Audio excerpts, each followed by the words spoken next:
Spartans! What is your profession?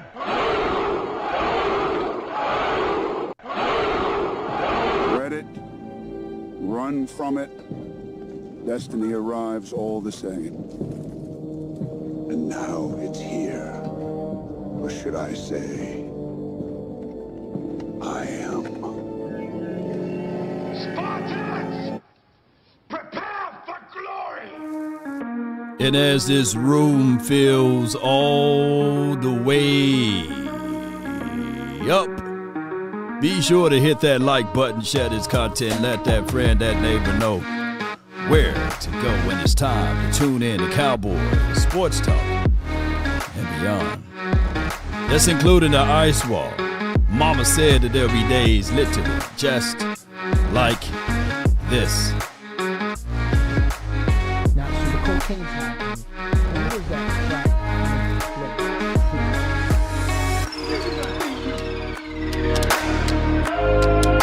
No days off! No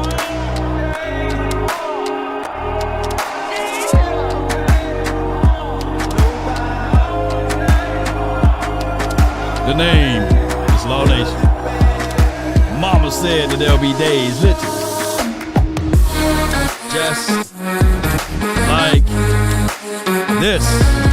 And as this room fill up, be sure to hit that like button. Sharing is caring. Are you not entertained? Are you not entertained?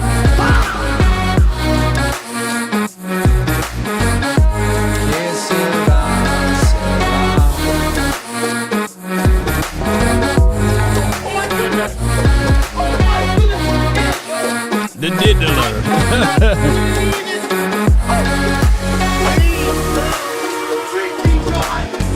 What we got, baby?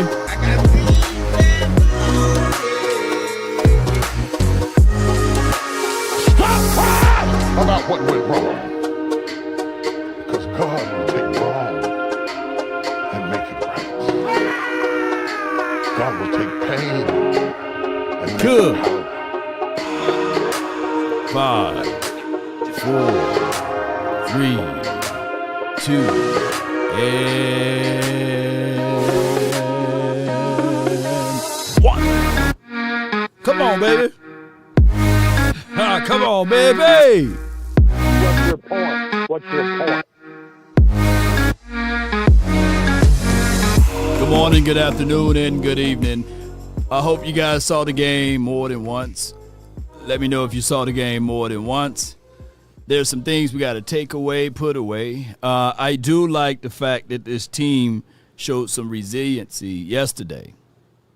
Started off a little rocky. Boy, we had some Matt Eberflus type of chills and vibes, man, but this team was able to respond. This team was able to lock in. Now, let me talk about the uglies, because I know a lot of people don't want to talk about that, but we got to figure out a way we can secure and subdue these penalties. We can't have that in a National Football League regular season, right, game. So shout out to you guys. Appreciate you so much. We the 1-0 preseason boys now, baby. We are. Philly Star 33. Just watch replay on NFL Network. Yes, and I watched the game on mute because I'm talking to you guys. So when I went back to listen to it, yes, you guys were right. The commentary was trash. Yeah, that commentary was whoever they had on there, man. Yes, indeed. It was Riggs. I can't take this no more, Riggs.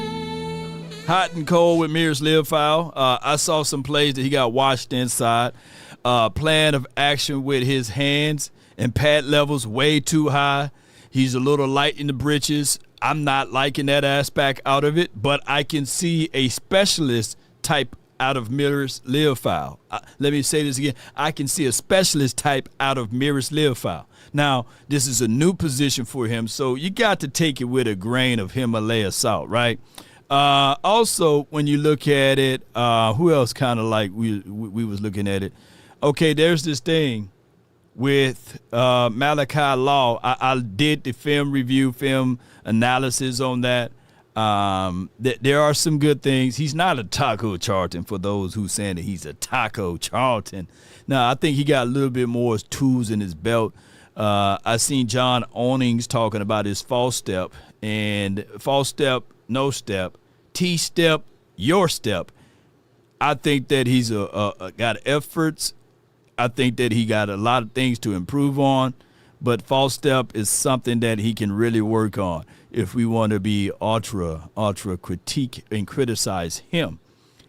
Far as the other guy I want to bring up, Trayshawn Holden, my nephew, man, Holden, hey, it is for what it is. You got to understand you can't press. I know he want to make this team, but so far out of all of the wide receivers, nobody's name is bigger than Camden Brown. Get down. Get what I'm saying? So he played so well that Adam Schefter reported that Noah Brown then got picked up by the Raiders. He just said, hey, I got to put out something with a Brown in it, and said former Cowboy. And Noah Brown didn't play for the Cowboys since 2022. True story, by the way. So what I'm looking at when we start talking about Cowboys football and beyond, Camden Brown is on this team. Now, somebody asked me,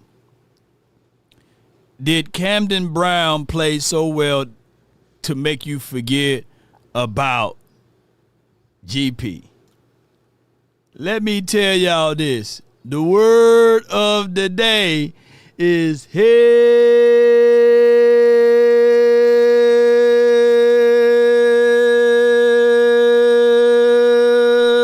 no. Yeah. Camden Brown is a solid 4 and 5 wide receiver. I like what he can do, but that doesn't replace GP. Come on, man. Cowboys, don't do that. Don't do that. Don't give Stephen Jones any mindset, because I know it is for it is.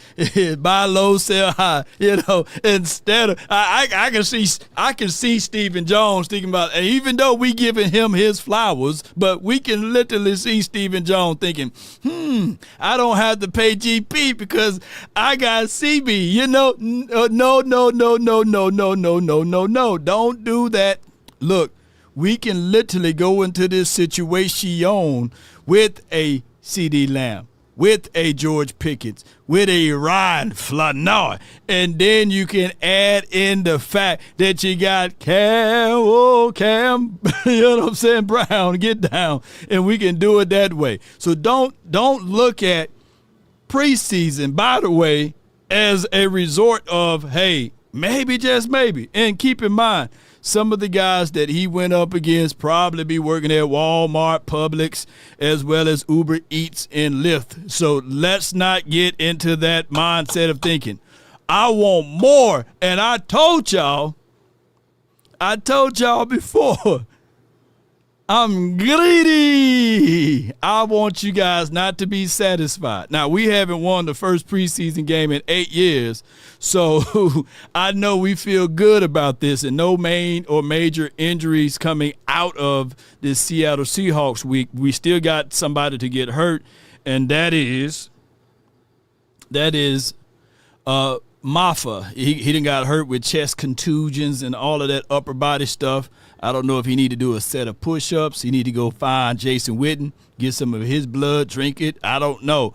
But we need to figure it out far as him getting hurt. So right now, when I look back at tape, my apologies, but it is Malik Davis as your RB2. He got vision. He got subtle bursts. He may not be as fast as Jadon Blue, but give me his speed. Give me his vision. He can see. Jadon Blue got this going on, man. I just want to say I love you. Jadon Blue, you can't see, dog. And I think that over a period of time, if he get more reps involved, I think Jadon Blue will get better. And on top of that, Jadon Blue as a complementary piece is good. put him on end of rounds, get him to bounce it out to C gap runs or what have you, and try to run him through B gap. Get him away from A gaps at time at least. That's what I'm looking at. And far as to switch it back to Malachi Law, containment. Now, he messed up one time on containment. I think that overall, he bit the candy and he went for the cheese or however you want to say it.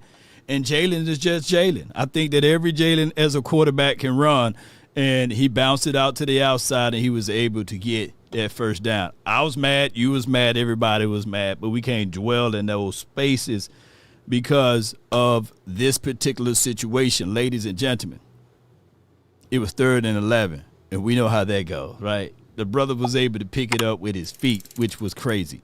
Another thing that I want to bring up, and this is not me taking any shots at 105, Brian Broaddus, Tupac, and Biggie, or whoever else had this mindset that Schoonmaker is still your tight end too, or still should be here and all of this stuff. Shout out to Schoonmaker.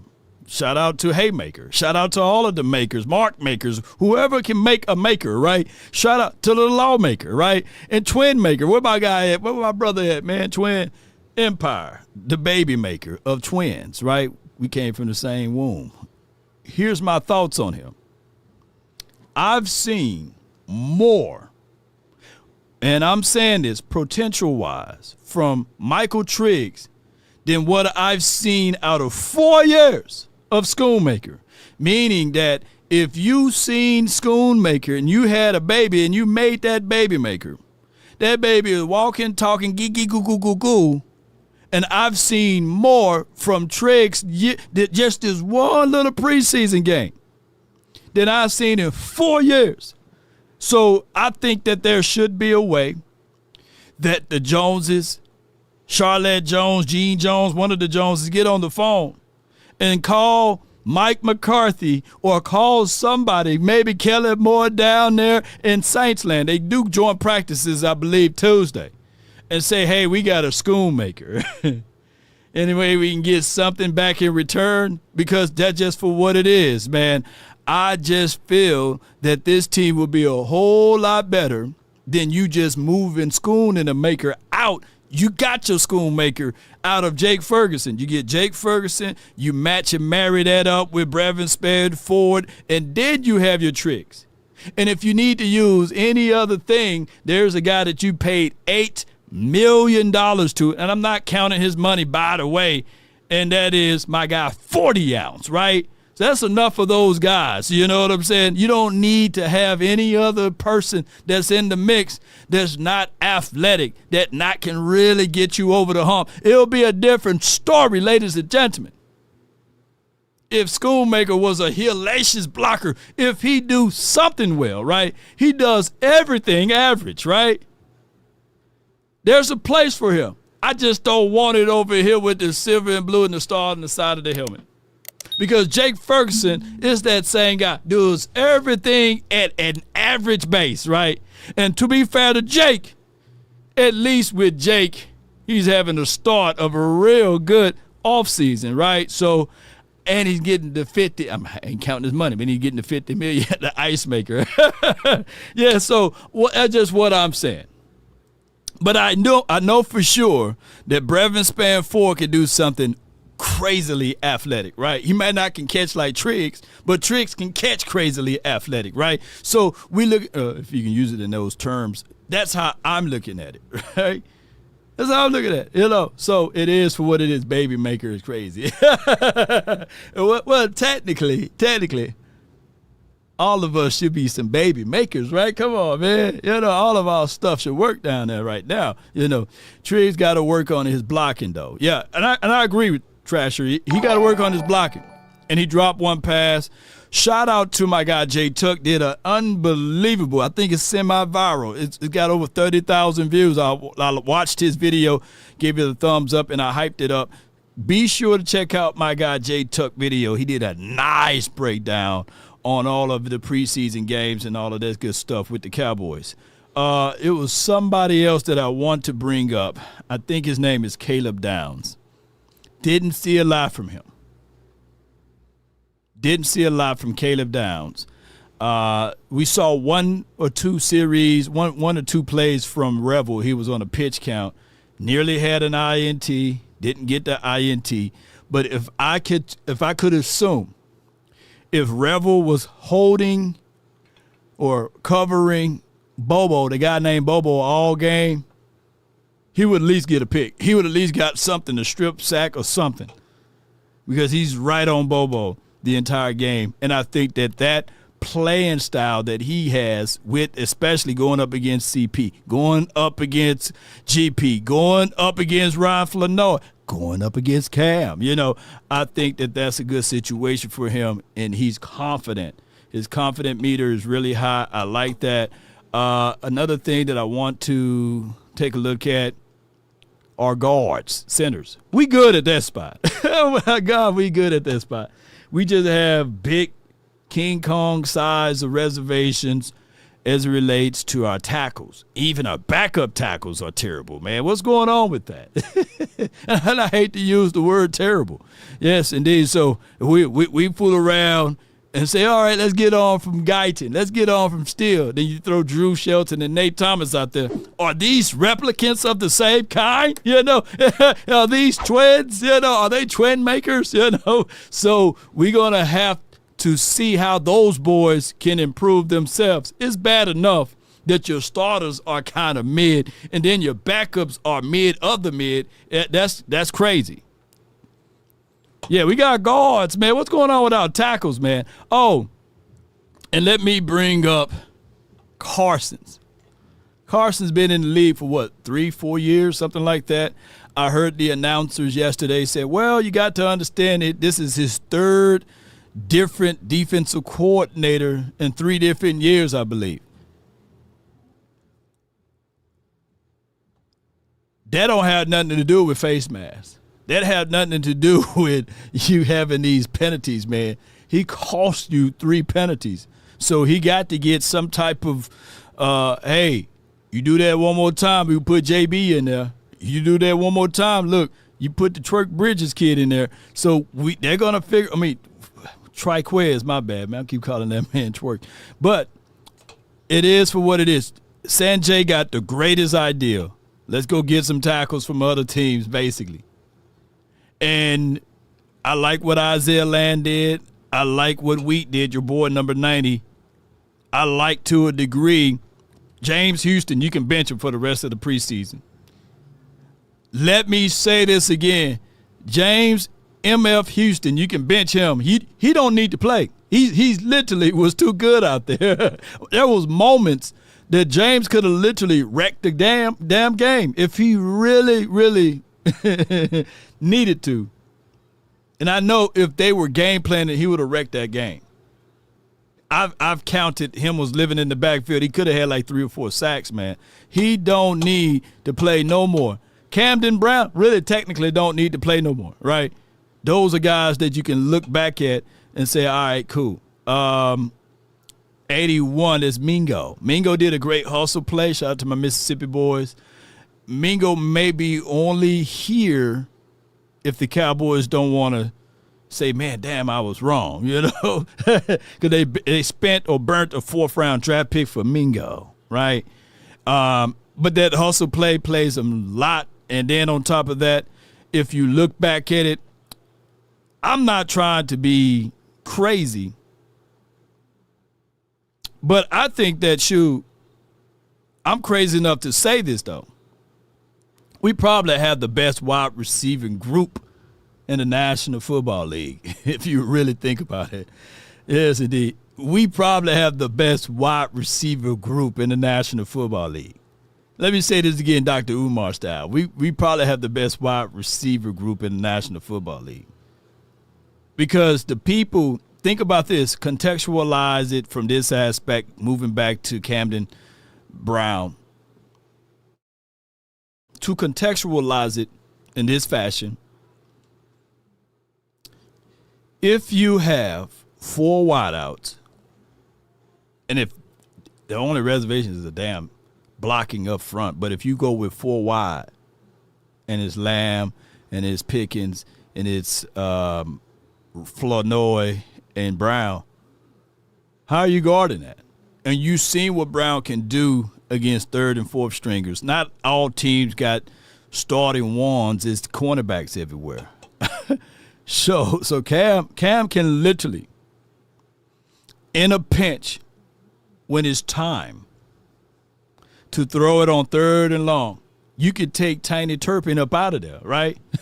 You can take Turpin. Say, Turp, we can literally use Turpin only as gadget player guy. He don't have to be down there on crucial downs. I hope you're not watching Turpin. I know you my guy, but I look at it from that aspect. And Cam can look. Brad Surratt said it too. Cam can be a red zone nightmare. Hell yeah. So this is a good situation, good scenario.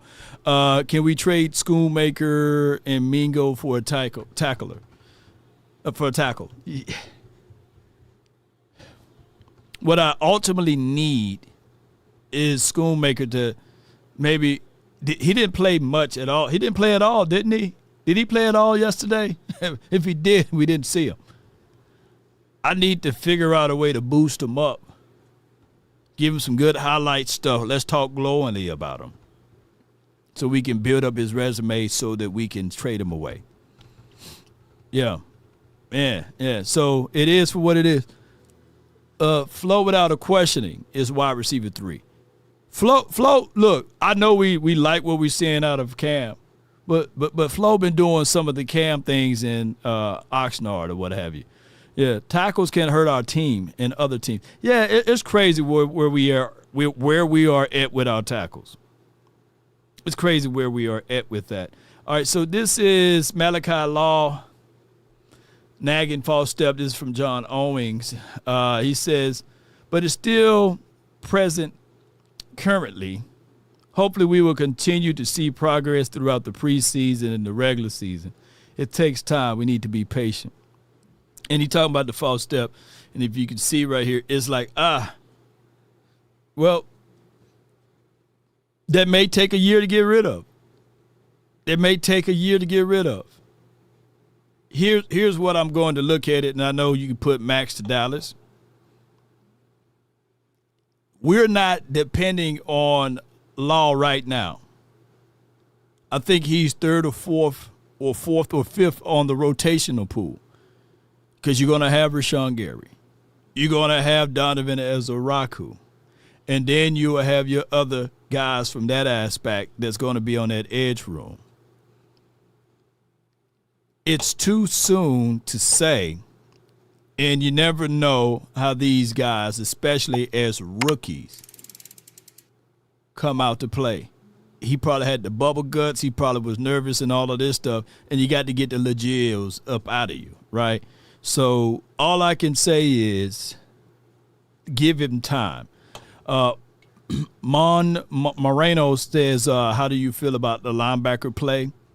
Let's talk about this. Curtis Robinson did as much as he could do in a good situation. This is what I said. But first I'm going to let Brian Baldinger break this play down, and I'm going to go over from what my thoughts are from the Power O offense that gave the Cowboys a little fit on that opening drive. And here he goes right here. Let's listen. So Brian Fleury takes over for Clint Kubiak at offensive coordinator. This is 3rd and 1. High formation. Brady Russell at the fullback. Here comes the left guard, and here comes the fullback. Go! Power O. Strong side, Power O. Mason Richmond. Brady Russell. And there goes Helani right there for 2 yards and a first down. Later in the drive, here you go. From the shotgun this time. What are they going to run? Here comes the tight end. Arroyo over here, right? Now, strong side, Power O from the shotgun. Here it comes. Inside handoff to Helani. Nice looking hole right there. Good trap by Richmond. All right? Picks up a solid 5 yards. Hold on 64, but we let it play. And what does he do next? Here we go. This is setup. Same play. Strong side. Power O. Put the ball in the belly. Look at the linebackers of Dallas. Right? Looking to stop that power. And there goes Arroyo right behind him. And Drew Lock hits him. Slip. Any concerns about Brian Fleury replacing Clint Kubiak and what he did last year? The guy knows how to call a game, knows how to set plays up. That's a great setup in a preseason. for 12 yards and a first down, leading to the first score. Yeah. But what led to that first score was a penalty from Carson's. I feel what Brian Baldinger is saying with the power O, but this is my thought. That's an archaic style. Big weaknesses of a power O, when you have a strong side power O, it's very predictable. Very predictable. Defenses can really recognize that. And if you have a good Mike linebacker outside of a Curtis Robinson, of all people, that stuff, you eating that stuff up. And then when you have penetration up front, big boys up front, your strong side, power O, you go to offense when you have a Quentin Williams, Kenny Clark, twist stunting off in there and blowing that power O up. You better figure out how to move bodies out consistently. That's the old archaic style of offense, the Jason Garrett's of the world that used to run. Hey, man, we run strong side power O, which is cool. I get all of that. But it's not sustainable, especially in their division. I think that if you look back, the Seattle Seahawks, they may drop off a little bit from their offense from last season. But defense win championships. The defense still going to be straight, which allow their offense to still be good because you're going to have still run game and you have JSN. But if they are consistently trying to do power O running out of their shotgun, we've seen that storyline before. It's just that now I'm looking at it from a counter, from our Cowboys perspective. Yeah, you can get away with that when you don't have push up front, but there's no Quentin Williams, there's no Kenny Clark, and there's guys that pretty much probably won't even be on this team. And it's a crazy way to look at it. The setup is the setup, and I like that, but I'm just not finna buy into what Brian Baldinger is saying. Shout out to him, but I'm not buying into that, right? Are y'all buying into that? You know, I think that we did a good job. They needed help to score off of that first series, and that was the last time they scored, didn't they? They only scored, 7 points with that power O and all of that stuff. So I'm not worried with it at all, and you guys shouldn't be worried with it at all as well.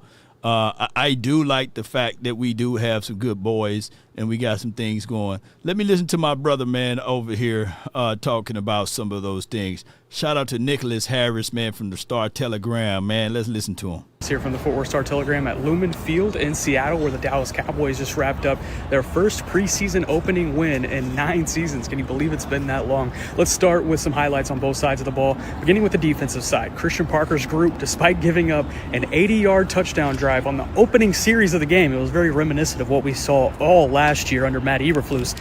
They settled in and did not allow one more point the rest of the way, despite 3 red zone trips for the Seattle offense, despite some pretty good play from Jalen Milroe, their third-string quarterback. They couldn't find the end zone. They couldn't even find the middle of the upright. So a really good job from the Dallas Cowboys defense to settle in and prove that, hey, a lot of the ghosts from last season maybe are gone. Now, it is the preseason. You can't put a lot of stock into a lot of these things, but to see the reserve and the fight of that defensive side, I think that's a really positive thing to take forward into the year. Now, let's go to the offensive side. How about Camden Brown, the undrafted rookie out of Georgia Southern, had 1,000 yards last season that really put him on the map of NFL evaluators. The Cowboys were able to sign him in the undrafted pool, and now after already a strong start to training camp, he came out here with 2 touchdown grabs, including his second one with one hand, reaching out his left hand to corral it in. He spoke after the game. He said, I just want to keep proving people wrong. I think he might be proving some people right if they start to etch him on the 53-man roster. At least at this point in time,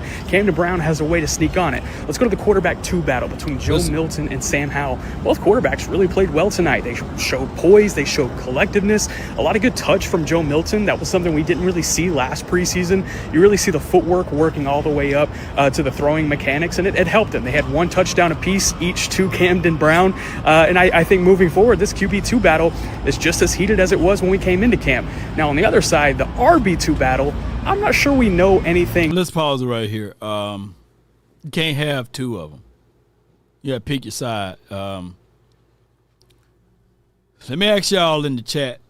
And then we'll sneak back over to listen to what my guy is saying before we go into this running back thing. I like Sam Howell. I think he give your wide receivers a better chance. But you remember back in 2016 when I was doing this, And we was talking about the thing is with Dak Prescott is that he had these intangibles. The intangibles. Keep on talking about the intangibles. All the way up until damn 2018, we was talking about damn Dak Prescott intangibles, right? Which was very beneficial, even though he wasn't the best thrower of the ball. He protected the ball, but he wasn't the best thrower, right? He had to have run game year one and all of this stuff. But I was saying, and most of us were saying, that understood football to that degree, we was talking about intangibles. He got the best intangibles for this team, and we couldn't explain it. Like, he just got the intangibles. I think that when you look back at Sam Howell versus the Joe Milton, I think that Joe Milton got those intangibles that we kind of like to see. I've seen a play where he was right to dead. He was able to spin out of it and still just flick the ball like this, and it got out of his hand real smooth. And some quarterbacks takes years to develop. I don't know what year this is for Joe Milton. You guys can put that in the chat. But I think that even though Sam Howell is the better quarterback now, I think that Joe Milton got the better intangibles for us. Plus, on the plus side, he can become better. I'm seeing a little touch on the ball. We saw the fade pass that he threw where Camden caught it with the one hand. That's a nice touch. Normally, shoot, Camden Brown, if this was last year, Joe, Camden Brown would have just reached their hand out of there, and he'd have been like this the next day. He'd be like, hey,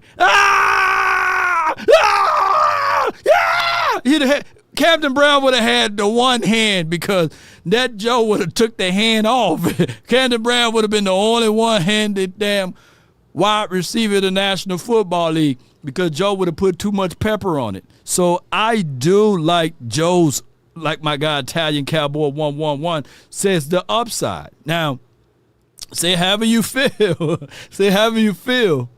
But I'm not trying to play this thing safe. I want the Cowboys to pick a side. Don't get it all political and all of this stuff. You sit Sam Howell down and say, hey, we like you, bro. We love what you bring to the table. But this Joe right here, he got a lot of intangibles, man. And we, fortunately, going to rock with Joe because Joe knows, And then down the stretch, you can worry about if you need another quarterback. If something happens, then you can reach back out to Sam, keep him on speed dial or something like that. That's me. Don't shank me with the butter knife. And don't shame me either. Shame. Shame. All right, back to my guy, Nick. Shame. More than we did when we arrived at camp about what is shaping up there. Jaden Blue, Phil Maffa. Now, granted, they didn't have a great offensive line in front of them tonight, but they didn't really do much with their opportunities. Who did? Malik Davis. He is the guy who is becoming Mr. Undeniable when it comes to that running back room. He came in, had 39 yards on 7 carries, and I wouldn't be shocked to see him get some reps with the twos next week as he starts to edge his way back up the depth chart, just like he did a year ago. That and so much more on the Star Telegram as we get ready for 2 more preseason games. 2 more. And then the 2026 year, but a great start to the campaign 2 more. for Brian Schottenheimer and his squad. 17-7 win here in Seattle. No doubt. Yeah. Hey, King G says, law stop. Joe Milton would never be a starting in the league. That's the whole point I'm making. If you got 2 starters as your quarterback, you got none. He is a backup for right now. Joe Milton, maybe 2-3 years from now, maybe he can etch into a starting role. But for right now, he's the ultimate backup quarterback. These are backups I'm talking about. And majority of the league, this is the funniest thing that I hear from people. And I'm not beating up you, my dog, because I do love that aspect of what you're saying, that he would never be a starter. What I'm saying is basically a lot of people say this. Have y'all heard people say this? Oh, shucks, what happened if Javonte Williams go down for the season? We're going to be in trouble. Well, that's 32. That's literally all 32 teams, right? That's literally what happened if your starting running back goes. That's literally everybody. That always gets me, man, when people say, well, what happened if Barry Sanders go down for the season? Then you not going to win. What happened if Emmitt Smith go down for the season? You won't win. In the 90s, if Emmitt goes down, we don't win. That's just how it goes. People fail to realize that. That's the craziest thing ever. And it is for what it is. That's the same with your quarterback, too.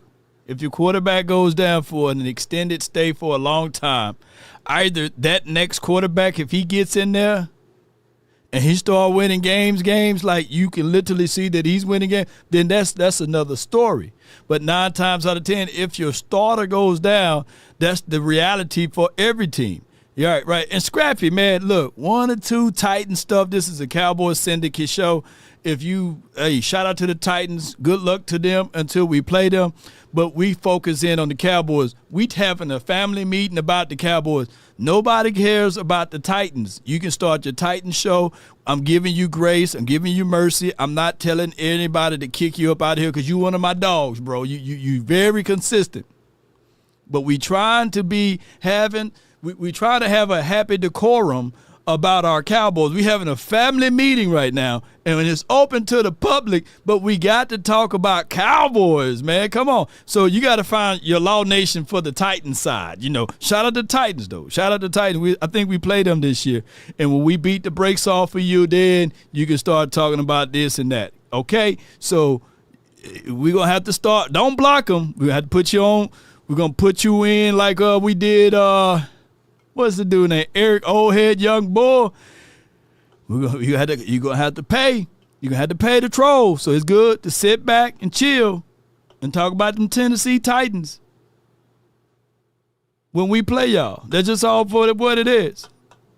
And you as a Titan fan, yeah, I think you're a virgin to the Super Bowl. You ain't never hit it. You know what I'm saying? I know we didn't. Last time we hit it, it been 30 years, 30 seasons. And we try to knock the dust off of it, but you never even got a chance to hit dust or nothing. So my guy Rico Jones says, remember the Titans. That's the last time the Titans was good. It was on a damn movie. Remember the Titans. So, hey, you got to pay up. You got to pay up, Scrappy. We love you, though. We love you. Let's get back to football, man. Now we done wasted about 15 minutes talking about them damn Titans that ain't going to do nothing this year, But let's get back to football, man. And I hope all is well with your team until they play us. And this is going to be an L, too, by the way, because the Titans got no answer to GP, CD, and even Camden Brown or Flo, or Javonte and them, So the issue is this right here. In reality, betting odds have the Cowboys as exactly 3 divisional wins this year. So I say overreaction or reality to you, Corey, to start. The Cowboys will have more than 3 divisional wins this season. One thing that Jason Garrett was always very good at was building a team that was capable of winning in the division. That was Jason Garrett's special card, man. That joker can win some division games. How you doing, guys? Overreaction or reality, you would rather keep Malik Davis or Phil Maffa on the roster than a 6 wide receiver? With the assumption that the other running back... I absolutely would. So you're saying I already have 2 running backs? Yeah, you have Javonte, Blue, and let's just say... one of those 2 guys. Exactly. Okay. But do you want the other one as well more than a 6 wide receiver? I want one of those other running backs. I feel like I have the comfort that comes along with it, but I would rather have the running back in that situation. My running back situation is this. Javonte Williams, Malik Davis, Jadon Blue, 40 ounce. That's it. Them 4 right there. That's all you have to do, The Titans are short of yard. The Titans were this close, man. And shout out to my guy. May he rest in peace, man. Steve Air McNair went to Alcorn, and he was down there when Alcorn was really great and all of this stuff. And can't stand Alcorn, but I do like him when he was there and all of that stuff. But that's a long time ago, bro. But he couldn't get the tip in there. She said, no! Yes, indeed. No means no, y'all. Eddie George and stuff, boy. And Eddie George came to Dallas, you know, and then I think he got scraped up when he met, was it Ray Ray? Ray Ray took Eddie out, man. Let me still. All right, man. R.I.P. to McNair. You know, if it's, I don't know enough. I think Anthony Smith's going to be very good. If he's that fifth, that extra guy, that sixth wide receiver, that's a question mark I might have and be like, hold on, has he shown me enough? But do you ever think that quarterbacks in the backup role that are competing for that spot ever go, hey, let's just both stink so they have to keep both of us around and we both can get money off this? Does it feel like you would both want to try to excel first? Yeah, but if we're good enough but not that good to beat each other out. Pause. When we start thinking about this, I forgot to talk about Anthony Smith.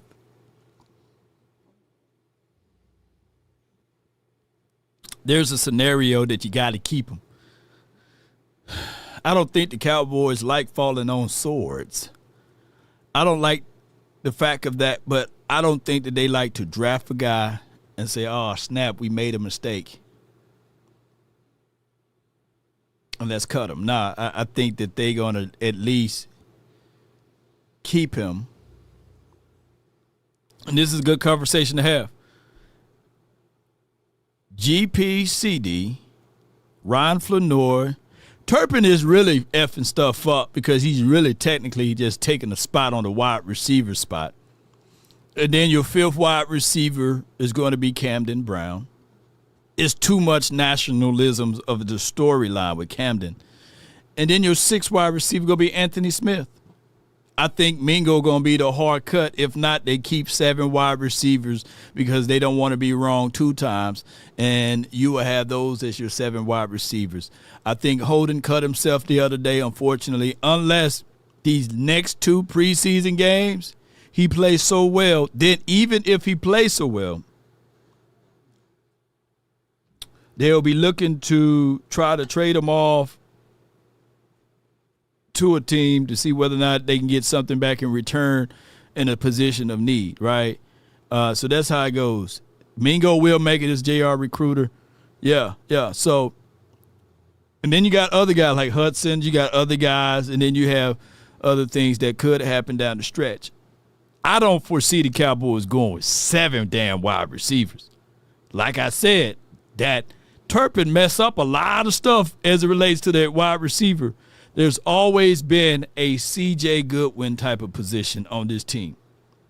A player that's good enough to be a special teams guy, but also good enough to take a spot from a position that you really need. C.J. was good enough to play special teams, but terrible on defense, and he just took a damn DB spot from you every single year, right? So it was just that, and now I'm saying Holden cut himself. My dog, man, I hope he's not watching my show today. Y'all just don't know. But it is for what it is. And William Harris said he's just too small. He's talking about Turpin. Turpin, you just have to utilize him in different spaces Now that you got wide receivers that got good hands, wide receiver that got good body and frame, you literally can look at this and say, all right, cool. On third downs now, I can't envision. Well, we got news, Jamal Adams out for the season. Dang, he just got there to the Vikings. Hope all is well from him. You have to look at it from this particular situation. I'm trying to convert this third down. I'm not trying to play politics. I'm trying to do conversions. I'm trying to win games. And speaking of winning games, let me see if I can pull this up for everyone to see with their eyes. This is thank you. Let me mute myself. And this is my guy that played through the echoes of the whistle, did his job, and you see 32. This is the other part of the conversation that could be unpopular. I loved the conversation last night. Do you go heavy at safety or do you go heavy at cornerbacks? I can make the argument you go heavy at the safety spot. I agree with Brothers and Zach Wilchuk about that. I need enforcers on this team. I need to cover the middle of the field. I need somebody to come down, crack, and hit. And that is what Wood did on this play. Playing through the echoes of the whistle. Showing that he's capable of making his team. Look, that's a sure touchdown right there. He was right there. And if anybody can know anything about this, Scrappy, where you at? Don't you see that? Don't you see that? That's as close as what we can talk about even with the Titans in the Super Bowl, right? I mean, all he had to do was take one little extra step, but hustle hard. Say it like me, hustle hard. And tenacity, temperaments, flow, not giving up. Those are things that pay off, and you can see this kid right here. He's making the team. I can point out him, Clark, these guys that play with that engine, never turning off, that motor running. Shoot. And I'm not just saying this because I got a chance to interview him and my brother from another mother don't look like Danny Glover, big game James, everything else remained the same. Train and coach this kid, right? But in the hearts of hearts, you need that. Look how close he was to that tub right there. Not saying that if he scores that they win, but I do like the fact that this brother is able and eligible to play like that, you know. So how many safeties are you guys rolling with, you know? And to be fair, I do like safety play when you come down, hit and fit, and you feel those holes like that. Woods wasn't playing around. Yeah, he wasn't playing around with it, man. So those are things that goes a long way, not a short way with me. I hope that you guys understand what I'm saying. I'm not trying to take away from all of that. But let's look into this right here. Every snap from Malachi Law. Appreciate what he's able to do. Shout out to my guy, NFL Draft Profile. I think he does a great job of capturing the moments the best way with the light and everything. All right, so when you think about edge rushing in general, there's thousands of things you can do. You'll get off of your releases, your pad levels. Do you play half man? Do you have your set of twos? Do you dip your shoulders? Can you disengage? Can you rip two? Are you going to come up with a plan of action? Is your bull rush there? Can you drop back in coverage in this style of especially defense? Well, Malachi can do all of those things, but he's not elite in none of those categories. None of those categories. He's going to have to develop and continue to take and put in his tool belt. Take and put in his tool belt. Take and put in his tool belt. I'm trying to win now, right? So do you, ladies and gentlemen, look at this and say, hey, this kid is going to take maybe 2-3 years. The fastest way to get this done is to pick up the phone and call somebody. Maybe a Von Miller. Maybe Joey Bosa. Maybe Max to Dallas. Not Keith Sweat, but Josh. Maybe you get him, you know. And you just say, hey, let's Novocaine this thing, numb it up, and let's go ahead and get somebody that can really do some damage. Let me know how y'all feel about that. Yeah, he's beating blockers, which is a good sign. But it's going to be a little ways to go for him, man. It's going to be a little ways to go from him. Let me pull up this portion right here. Appreciate all of y'all, man. Love y'all to the stars and back. Baby, let me see, where was I? I'm also going to tell you this. Yeah. I'm really kind of worried because if the second offensive line or the third offensive line is not very good, then all of a sudden it turns into Joe Milton and also Sam Howell running for their lives. And now it's not the evaluation of the receivers and the running backs and the tight ends. It's like it turns into, side yard football where they're just trying to avoid being sacked. So I'm hopeful that the offensive line can hold together in this thing, because if they can, then you can evaluate these other positions. But I need to evaluate these wide receivers. It's hard, man, but it is for what it is. Let me pause for this right quick and get things going the best way possible.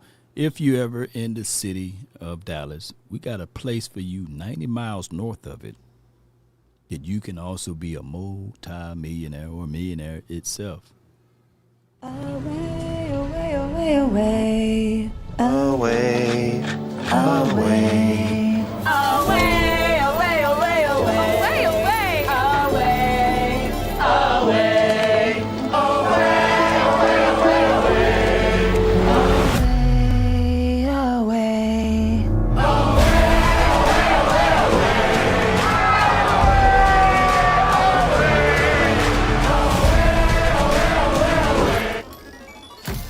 There's one chance left for you to win $1 million during the 3 months 3 Millionaires giveaway at Choctaw Casino and Resort Durant. 2 Rewards Club members have already walked away millionaires, and you could be the one to take home the final $1 million prize. The last chance to flip your future is August 22nd. Choctaw Casino and Resort Durant, where millionaires are made. No doubt, no doubt. Boy, y'all eating up Brian Broaddus, man. But, yeah, your chance to win, book your stay at Choctaw Casino and Resort in the beautiful city of Durant, that's Oklahoma, about 90 miles from the heart of Texas, which is Dallas, by the way. Just book your stay and let them know Haymaker Law done sent you that way. Once you do such, let's get it. Appreciate everybody for rocking and tuning in. My thing is with Broaddus, yeah, he have strong takes. I like his takes. Do he get mad at certain things about when you challenge him on certain aspects of the football game? Yeah, and it is for what it is. We, as an alpha male or a man with integrity that played the game and scouted the game or what have you, that comes with the territory, right? That comes with it. Especially his take on Schoonmaker, that would piss off a lot of folks when he said yesterday, hey, Schoonmaker, I don't see any evidence of these other tight ends taking his spot, which I can see from a political aspect of Schoonmaker being here, right? But and the other breath of it, bump all of that, bump all of that, Give me the youth. Give me Brevin Spanford and Triggs. Give me another tight end from another damn team at this point. You can't just go into the 2026 with Ferg and Schoonmaker saying, y'all shucks, we come on, baby. And I think our offense would still be a top 5 with those boys. But damn it, like I said, I'm greedy. I want more. I want more than just a Schoon and a Ferg. Come on, baby. And I get his takes on the safety aspect. I mean, he right on par with the Malik Hooker. I get the Malik Hooker situation. Okay, we got a super chat. Shout out to you, JD from DC. He says, Law, the way this RT situation look, we need a mobile backup quarterback. A year ago, I would say after watching Milton go 12 for 15, Milton is the way. And he's talking about 12 for 15 in passing. I mean, I said this right before the preseason kickoff. The day before, I said, shoot, if you really want to shine in this game, go to second round of go to second wave, play the second half, play the third and the fourth quarter, because the talent diminish a whole lot quicker when they put in the backups, and you can shine and get comfortable. To that point, that's how Cooper Rush made the team over Garrett Gilbert. You know what I'm saying? So Cooper Rush came in the second wave. Garrett, he didn't move the ball as much on the first wave. And they said, oh, shucks, let it be Cooper Rush. Cooper Rush beat him out on the job. Garrett was like, dang, God dog, I'm a better quarterback. But he showed up better in that preseason game. To the point, to the degree, to all of this, there was some people, let me see if I can pull this up, just for giggles or what have you. Away.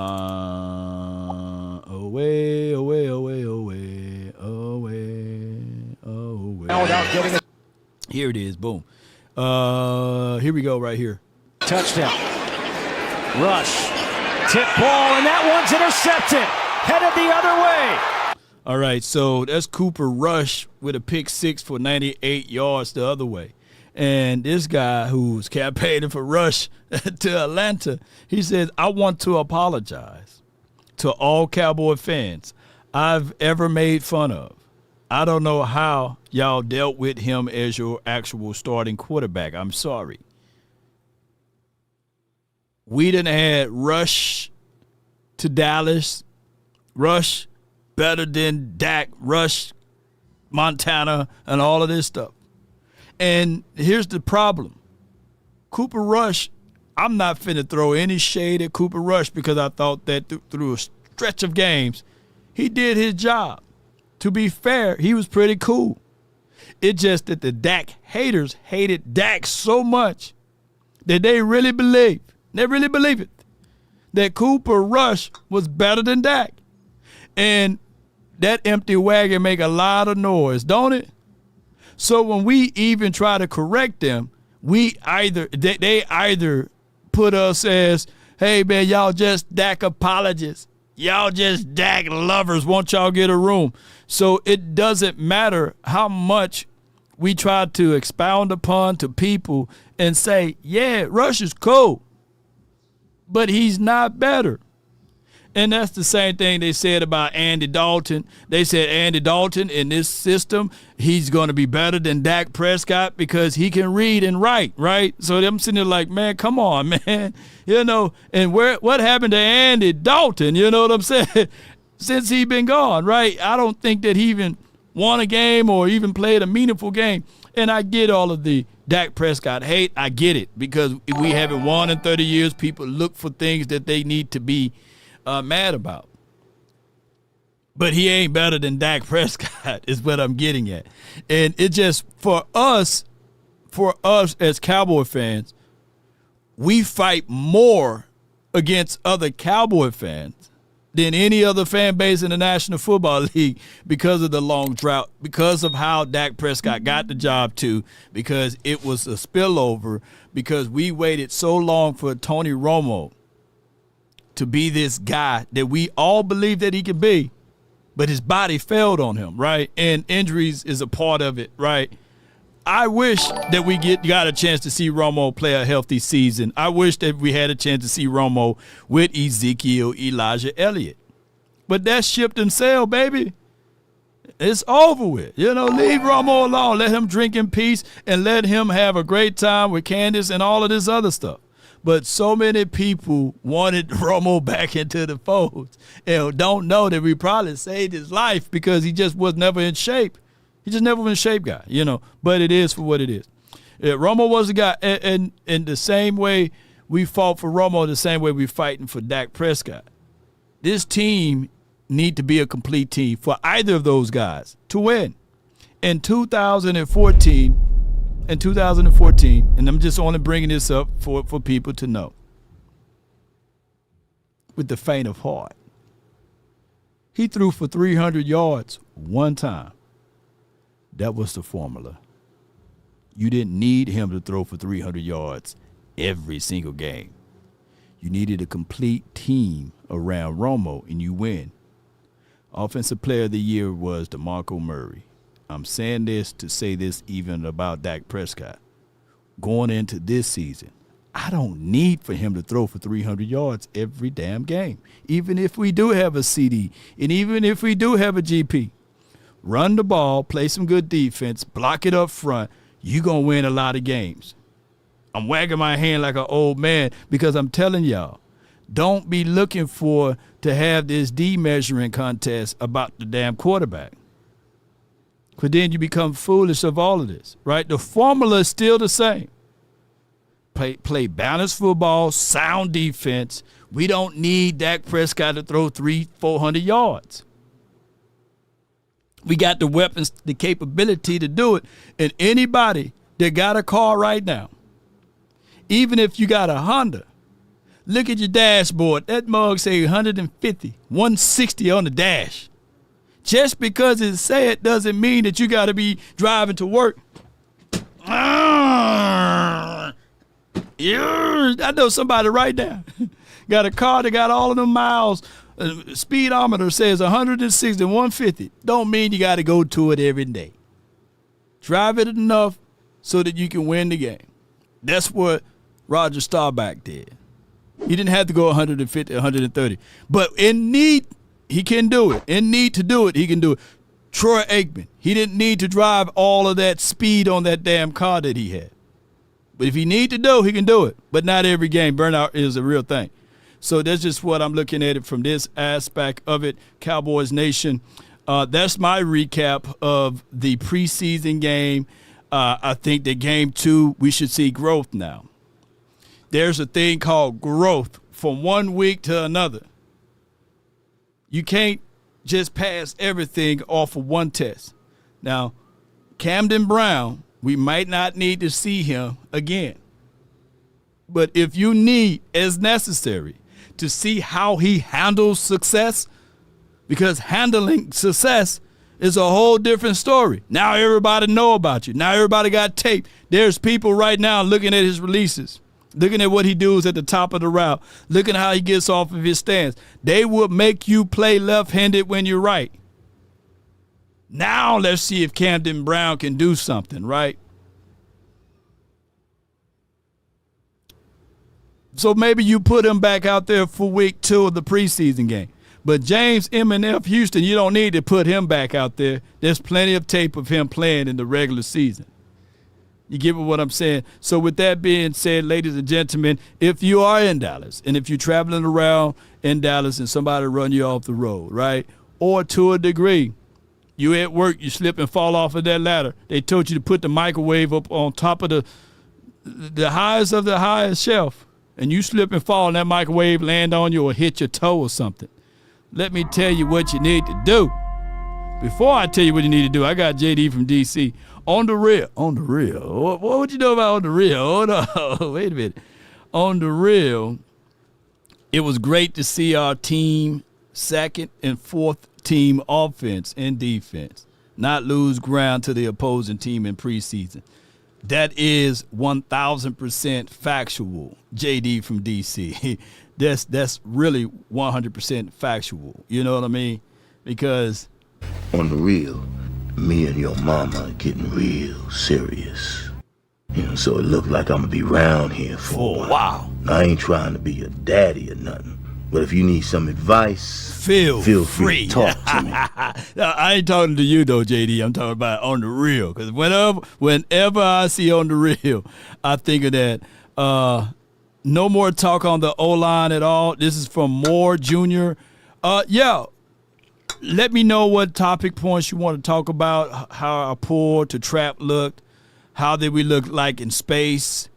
We didn't get a lot of push, in my opinion, off of this offensive line in first quarter. We got stopgapped a little bit on the run support. Those are things that I kind of looked at. Far as our offensive line, the future for Drew Shelton, I think that he got a few more things that he needs to work on. And the pre-snap penalties is something that we really going to have to work on, my guy, on the Facebook side, Moore Jr. We're going to have to really work on these type of things as it relates to pre-snap penalties. That's not acceptable. That's not acceptable. Now, my only thing is offensive line play on the road, it is more difficult because you got to deal with the crowd factor, the noise factor. I don't know if you guys were there at the game. If somebody was there at the game, let me know how loud it was, because communication is key for the offensive line. So that could be a factor. That could be a factor. That could be a factor. But I'm not confident enough in our tackles I'm not confident enough in our tackles. I don't like the way we looked at in certain situations. So now when we look back at week 2, we're going to see if they corrected those flaws. And the craziest thing is we always kind of had a struggle fest against Seattle, especially in preseason. We always play them boys. But now we finna to play against the – you getting your hair done, girl? I see you. Now we finna play against, ultimately, the Arizona Cardinals, I believe. We play Cardinals or the Saints? Who we play next? We play the Cards? Play Cards next?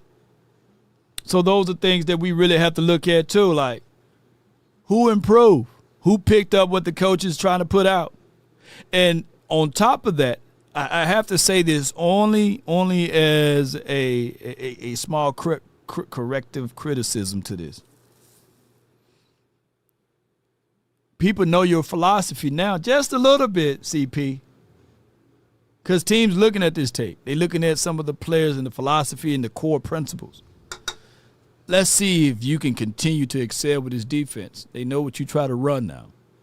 So all of that stuff about clips and stuff like that, well, damn it, we got 3 hours of tape now. We got 3 hours of tape. Carson didn't look good. He took the cheese a little bit. He held.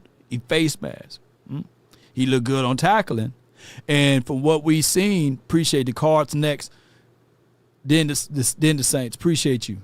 Now, when we joint practice with the Saints on Tuesday, is that correct? So, yeah, Cardinals on Saturday. So I do know if you are in the heart of Dallas, if you're in Frisco area, on the 25th and the 26th, we got 2 days of practice in Frisco. If you are in Dallas, if you're close, if you're in the DFW, come on out. We will be there physically, live in the flesh. And if you got a few dollars, go get the VIP tickets. Jerry Jones is not half-stepping on the food. On the VIP side, man, when he said I built that stadium so that you can eat food off the floor, I'm not going to do it, but it make you think about it. You know, that's how good that food be, man. I ain't going to even hold you. Ask Dallas Cowboy.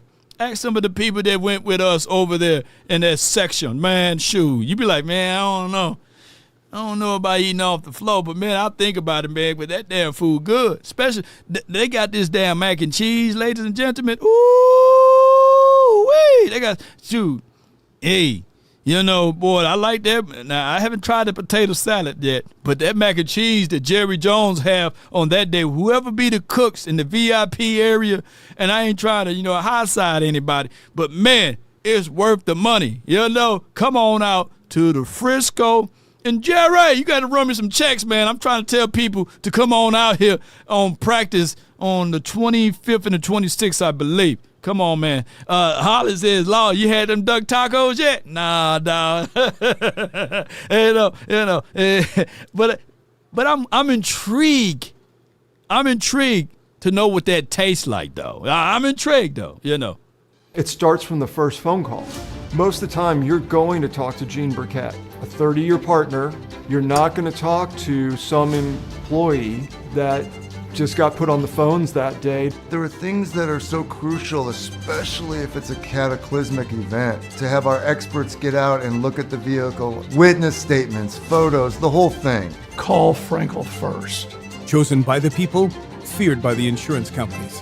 Call Frenkel first. Understand the cost that is involved. Call my phone, Understand the cost that's involved. Frenkel and Frenkel personal injury lawyers, backed by a combined of 100 years experiences. Put 101 years experience, by the way, since it's been a year since we've been doing this, or more than that. 214 in every 3 that you can dial. 817 in every 3 you can dial as well. Either of those numbers can get you one of the best in the business. Frenkel and Frenkel personal injury lawyers. If you can't dial that number, visit FrenkelFirm.com. Now my hotline for your mind, 657-390-7391. Let's get it. I got the first caller from California, 206. You're in the mix. MJ, you're live on the Nation, man. Talk to me, dog. Talk to me, man. What up, Law? How you doing, bro? Man, doing great, man. Didn't get a chance to bump into you this year. First time. know. Now, if we win the Super Bowl, I never want to see you out there. If we win the Super Bowl this year, I said, sure, I'm making a omen that I never see you out there in the Oxnard. But what you got for me today, bro? What you got for me, man? Yeah, you got a good show going. Let everybody know. You made one profane thing, Law, and you're right. And I noticed this. Mm-hmm. They said if they lose a halfback, we in trouble.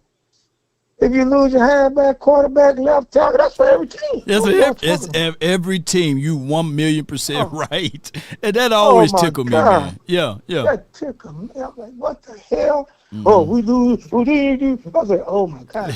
I told you, that number 30, he's a beast, man. Oh, I keep leaving Izzy out, man. I keep leaving Izzy out, bro. If we go with the first line, I want to see him with the first line, man. Come on. Come on. See, I'm going to tell you what they do, Law, and you know this. Uh-huh. And I'm going to tell y'all something. The Cowboys are mad. Number 6 showing off. And it's legit. They don't like showing them boys off because they try to hide them on the team. Stash them. Yeah. Yes.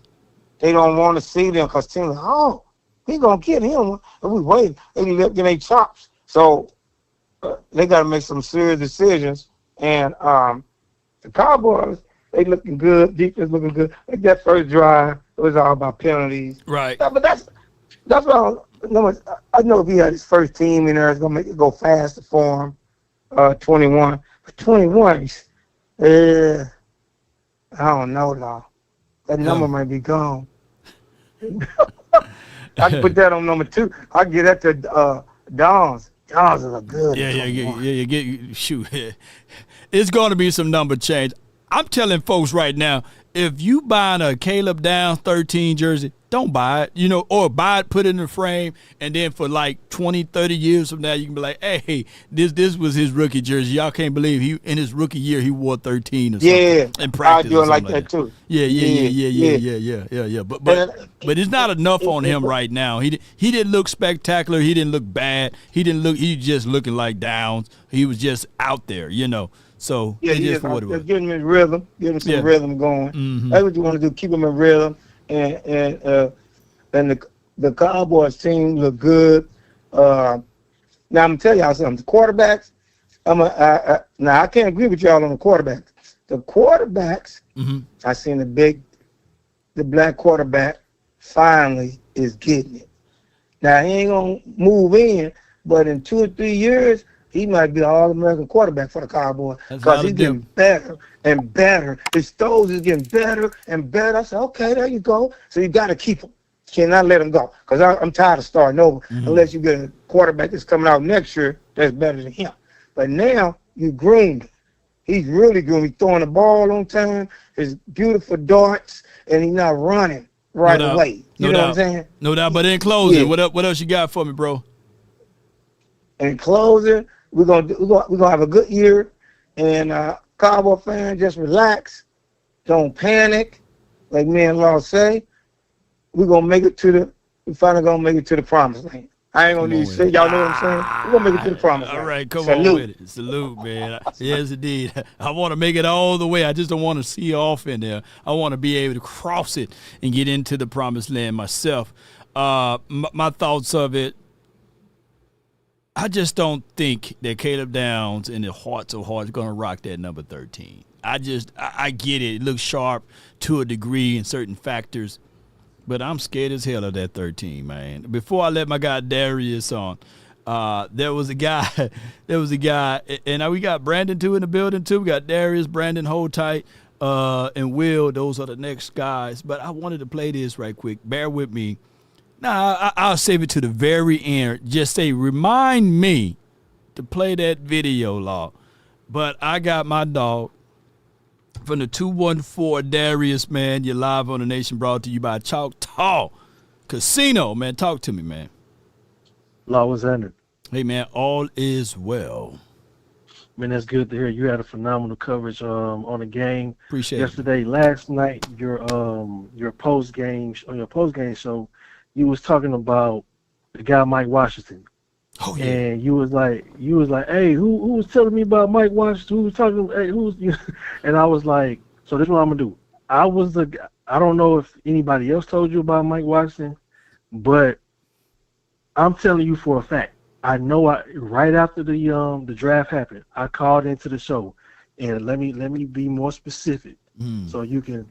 Can I go find it? I'm gonna go find it. Hold on, I'm looking at it right now. Give me one. So if you go to on your show, Cowboys NFL Draft Day 3 live reaction press conference, and you fast forward to minute 43, you will see what I said about Mike Washington. Hold on. So, I want to pull that up. So you said Cowboys draft?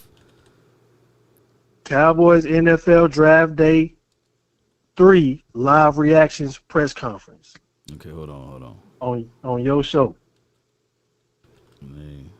3 live reaction press conference. Law Nation. I gotta put Law Nation because I do so many damn shows. You know how they go. Oh yeah. Did I have like the draft press conference logo up there? Yeah. Yeah, you did. Yeah. That was beautiful. That was beautiful. Yeah. Like they building a whole foundation. Yeah, but they. All right. So what minute? What time stamp? 43. The 43-minute mark. Ooh, okay, boy. Because I want to give somebody their flowers on at 43 minute. Yep. Okay, hold on. Because I definitely, if you hold tight, I'm going to play it, okay? I ain't tripping. All right. Shoot, I ain't tripping as well because I definitely want to give you your flower. I want to see what I look like during that time frame, too. See if I still look the same as him. I'm aging gracefully. You know? But hold tight. That's what you. I'm playing it right now. The person that I wanted at that spot was a guy, Mike Washington. When you had told me about Mike Washington, I had went back and I did my homework, and I'm like, bro, Law got a point. This dude is a full blown dog.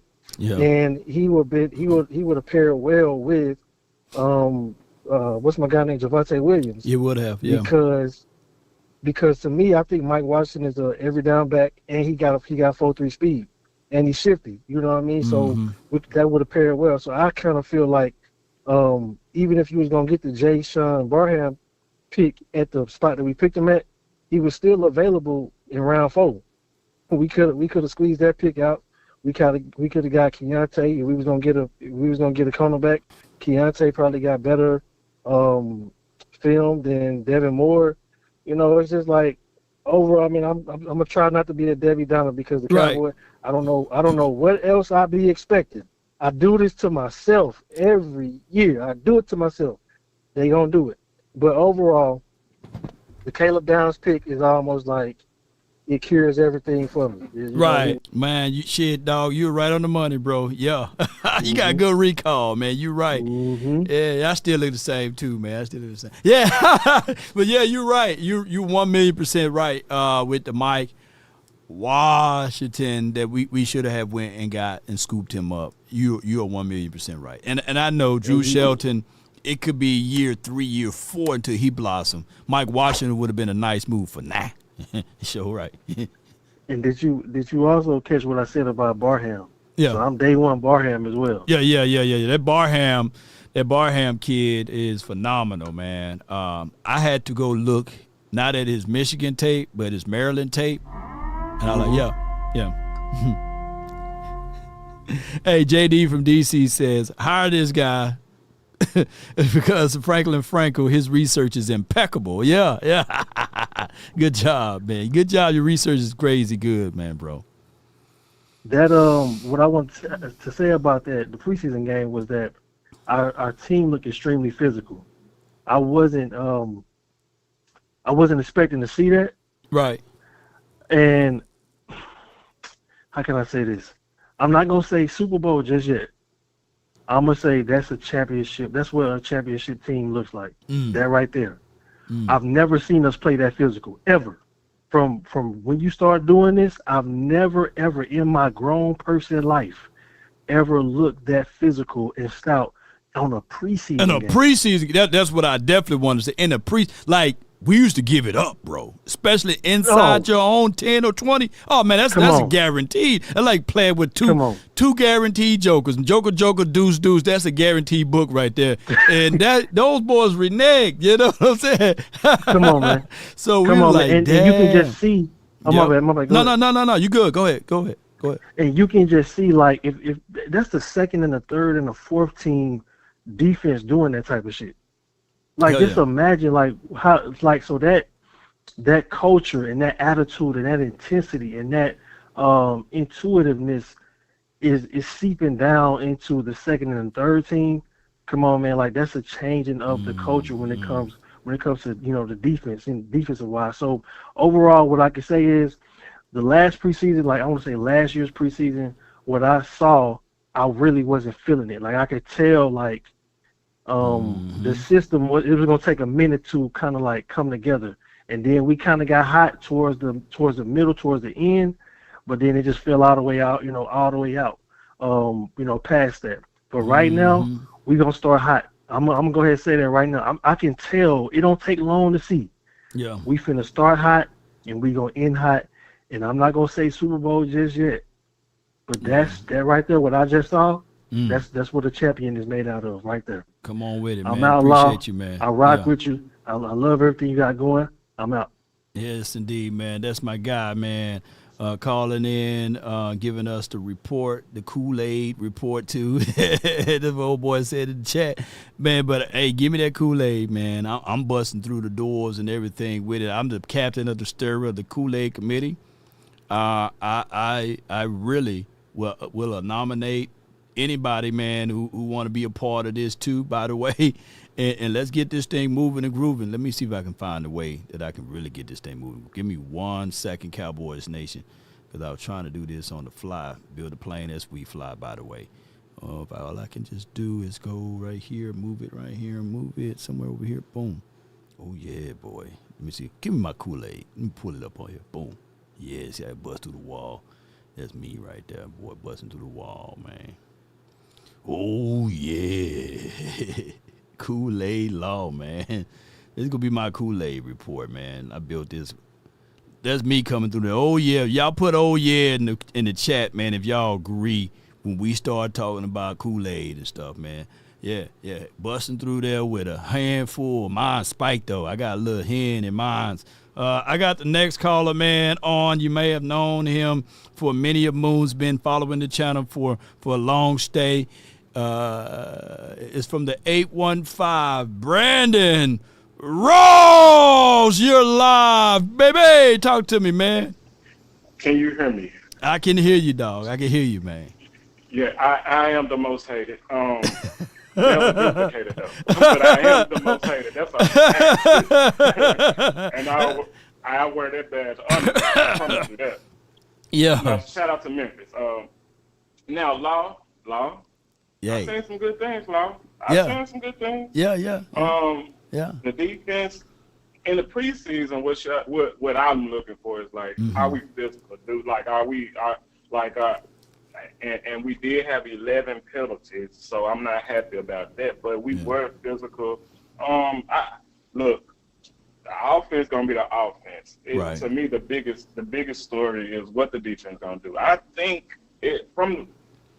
I believe we have at least a top 10 defense. Like, and honestly, I think you only really need to be top 15 to make it to, the big dance. Right. So look, everything should be a building block. Let's not move 20 weeks ahead. Let's stay in the preseason. Let's get through the preseason healthy. Let's make sure we're ready for week 1. If you've been a Cowboy fan for a while, let's not worry about 20 weeks from now. Let's worry about making sure we stay healthy, make sure we're developing our players, making sure Camden Brown do something to stay on the team. Let's focus on what's in front of us right now. Let's not think about 20 weeks ahead. Because I promise you, you don't have to worry. Brandon Ross is here. I will be here all season. I promise. Let's not get too far ahead. What you about to say, Law? I'm ready for you to get to it, man. Now I know you was gonna be. I'm gonna let Wait a minute. I was just waiting. Hey, and you said all of that. And you said all of that, and you sitting there like I'm saying, okay, I'm waiting for it, man. I'm waiting for it. But you didn't. What we doing? What we doing? Look, 10-year Dak, man. Was it 10 or 11? Which one is it? 10-year Dak. Yeah.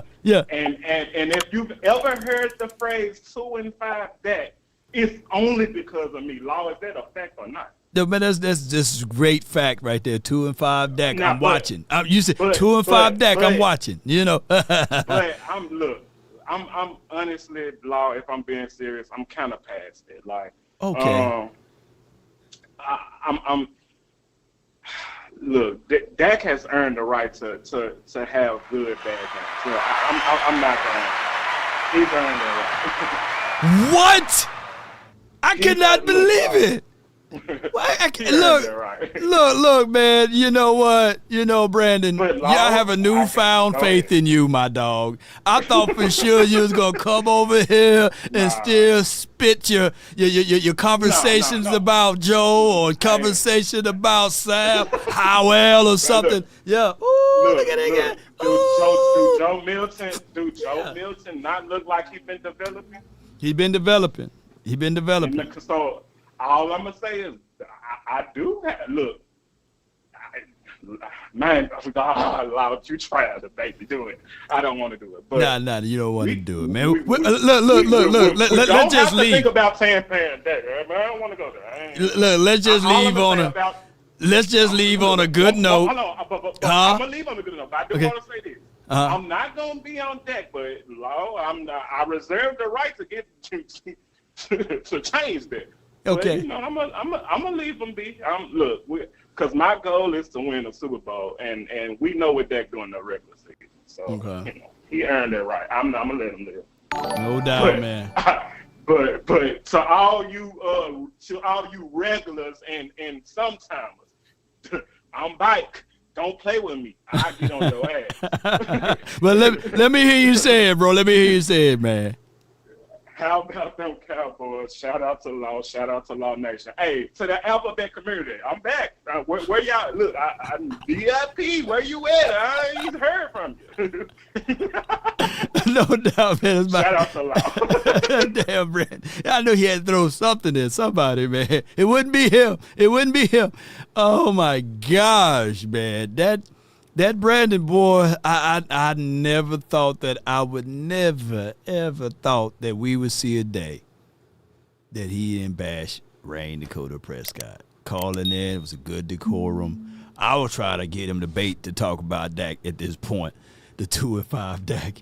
But, hey, I'm glad that, man, over a course of years, I just want this team to win the Super Bowl, but ultimately, I want this team to win the Super Bowl with that doggone 4 lifting up that Lombardi trophy so we can just rub it in the faces of everyone that thought otherwise.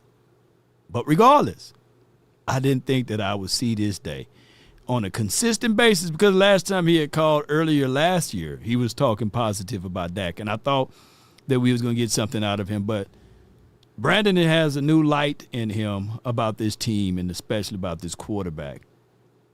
I got from the 662 Will, you in the nation, man. Talk to me, man. What's up, Law? What's good? I want to talk about some position groups. The DB room, man. Why they? This how I would roll out for week 1 for the DB room. I'll do Ravel outside with the Rent on the outside, Bland on the inside, Downs and Thompson on top. I wonder why they not doing that. Because Bland, we all know Bland work better than the nickel, man. I don't know why they got to keep him on the outside, man. Yeah. I know they pay him. They pay him money to be. They pay him like a corner. They play on the outside, but to me, he worked better on the end playing nickel.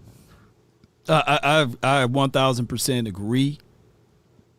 I think that even with Malik Hooker, I think that if he's questionable of being a starter or not, I think that there's no ill feelings with him of being a rotational safety or being the voice of reasonings. But we will see how the season kick off. And I'm thinking that they looking at it from a perspective of veteran guy. He's the starter, so you put him on the roof, which he played pretty okay with in the last 2 seasons. And you move JT as down in the box guy. You haven't seen JT yet. A lot of people haven't seen JT yet in this system. He was hurt, or he was on the pitch count when I was out there in Oxnard because of the hip pointer. Mm-hmm. But this kid is very electric, and he got too much damn talent to be just on top of a roof. That's why. You're right. That's why they got JT down in the box, and then you put Caleb Downs as your nickel with two-way goals. And what I'm thinking is that Kobe Durant played so damn well, he got to start, right? And Bland, we still Cowboys, bro. You can't put $92 million on the bench, right? It just can't work that way. So it's his job to lose, and it's Rebel job to continue to apply pressure. Yeah, but man, this tape out there, Bland don't do good on the outside, man. Like last year, even though I know he was hurt, but he got did every game on the outside. It's just me, man. But hopefully he have a bounce back season, man. Another thing I want to talk about is the running back, man. Blue didn't look good yesterday. Blue looked okay. He looked okay, but Phil Maffa, Malik Davis, damn near could be the number 2 running back, to be honest with you. Come on with it. But and the other boy, what's his name? Izzy, the other undrafted guy they had. Yeah.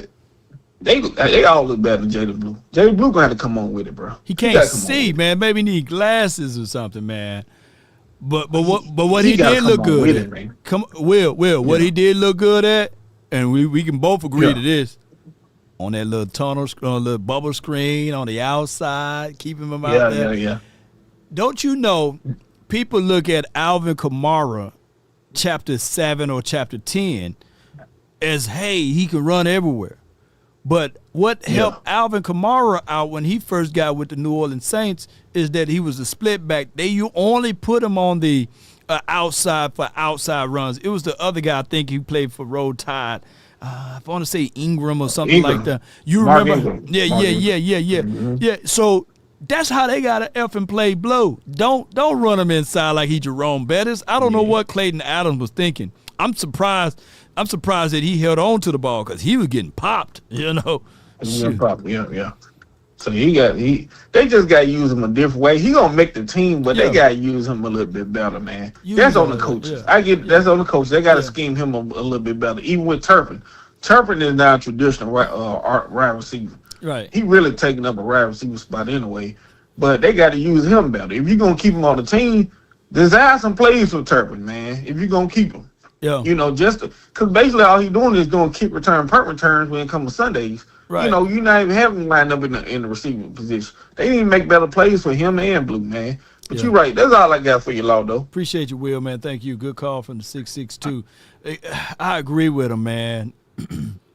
Blue, when we look at Blue, we saying speed going straight to a wall. Like them damn horse flies in Mississippi when we driving somewhere. You just hear it. Pop, hitting the windshield while you're driving. And if he busts one through, pause, you would say, yes, that's a good feeling. Damn, pause again. But he's 9 times out of 10, if that was against starters, we talking about, man, this boy is going to be broken and battered and bruised. Don't use Blue like that. For some strange reason, they continue to run him through A-gap. A-gap. Come on, halfback slam. Slam right, slam left. No. Preserve that guy. Now, Gibbs, he's fast as well. I love Jahmyr Gibbs. I love the way that Detroit utilized him. But he still was a 1-2 punch. David Montgomery softened the box first, and then you put Gibbs out there. Don't fall into the trap that you so much in love with his speed and some of his intangibles. Don't do that to Blue. Preserve him. Play him on the end of rounds. Get him out to the edge. Make him have some design sweeps and stuff like that. Preserve that kid. Preserve them. And the same thing with Turpin. There's nothing wrong with reverse sweeps, tunnel screen that thing, bubble, smokes. Do that. But on 3rd and 12, 3rd and 5, 3rd and 6, don't put that kid in positions to get crumbled up. And both of those boys are tiny. The juice is not worth the squeeze, is what I'm trying to say. I got my guy from the 304. Hey, Lou, what you got for me, man? Low. Hey, we got that first win after the last 8 years, right? Change is coming, right? Change is coming. Sam Cook said it. Hey, I'm telling you right now, my prediction, they're gonna cut Malik Hooker. He just doesn't. He's not. You can't let Julian Wood get out of this camp again. Get out. You can't let him go again. You got lucky. You know, he was playing well the first year, time, his first stint with us. You can't let him go again now. I'm trying to tell you. But yeah, the defense after they settled down, it looked good. It looked good just for the simple fact of where we are as a team and implementing a new system. You got players that aren't used to that 3-4 or that wide 9, right? And they just got that the second team, third team. You got to get them used to playing in that in live action. It's totally different practice. Totally different practice. I expect this next game, I think we'll look a little bit sharper. I think the overall offense itself, it looked okay. Jadon Blue, he's not bad, but like you talked about Jahmyr Gibbs. Right. The difference between him and Jahmyr Gibbs is Jahmyr Gibbs has vision. Yeah. Good vision. That's the only difference. Yeah, he has good vision. That's the only difference. Outside of that, they are the same player. So far as speed, size, calls if necessary. And they had the same overall, running back coach too, Tashard Choice. They had Tashard Choice. So I can see the similarities there. That's why I wanted Choice to come to Dallas. I think Choice went up to not Green Bay, but I think he went to Detroit. Yeah, he went to Detroit. Yeah. I was hoping that Tashard Choice can come here so you can utilize and maximize what Blue can do for you. But I'm thinking that Blue running inside A-gap, I was just like, come on, I just don't want the kid to get hurt. Or I know how a Cowboy fan base is. If he'd have put that ball on the turf, it'd have been over with for him. So yeah, you're right. Gibbs got better vision than Blue. Blue got some upside, but we don't see it because he got no damn vision. Keep going. Keep talking. Yeah. And hold on. Before you go, before you say that too, Turpin don't have no damn vision too. All of this speed they can't see. But that is the difference between a first-round pick and a fifth-round pick. Yeah. They have all the attributes outside of between the ears. Between the ears, whether that's the brain, the eyes, your communication. That's the difference between a first-round pick and a star receiver or running back, and that fifth-round pick or the undrafted who just didn't put it together soon enough or can't. But Turpin, I'm telling you right now, Turpin he's a boomer bust. I'm at the point now. Just go ahead and let him go. We can get somebody else to return kicks because. That San Francisco game, he damn near cost us well, it was other things that went on. Right. But San Francisco playoff game in San Francisco when he did not read the kicker, bro, we could have took that game and took it to another different realm at that point. But that's neither here nor there. But I can get an undrafted rookie that I can pay $500,000 to return kicks. I mean, let's be honest. Well, here's the thing. Blue does kick returns. Holden done cut himself. Holden done cut himself. Holden done cut himself for trying to do these damn kick returns. And Blue and Turpin the same person with the vision. Yeah. So why am I paying one, a premium for returns, and I'm not getting anything in return? Yeah. Now, hey Lou, before he lies great bars with that. Hey Lou, before I let you go, let me ask you this: So you are willing to eat $5.5 million in dead cap money by cutting Malik Hooker instead of playing him out for the rest of this season.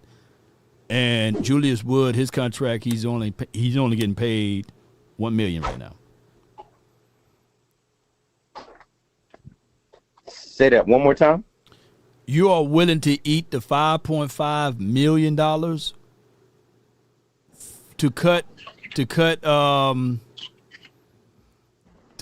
Malik Hooker right now? Absolutely. Absolutely. Do not stunt the growth of my young players, especially when they're playing better and they have better upside. We know what Malik Hooker is. We know Malik Hooker is not coming down and filling the gap. He's not coming down on those running lanes. That's not his game. Okay. He's the overall player. He's good overall. But they signed Jalen Thompson for a reason. Yeah. We drafted Caleb Downs for a reason. Mm-hmm. If we were good at safety, we wouldn't need them. We signed P.J. Locke for a reason. You know what I mean? So let's not. We didn't even see him last night. Who? P.J. Locke. P.J. Yeah, he dealing with that hyperextended knee. They got him on like a real pitch count. So that was the only thing. Like this is my, like, even though I'm cool with my guy. Appreciate you for the 100 jewels, Richburg. But here's what I'm gonna say with this though, bro.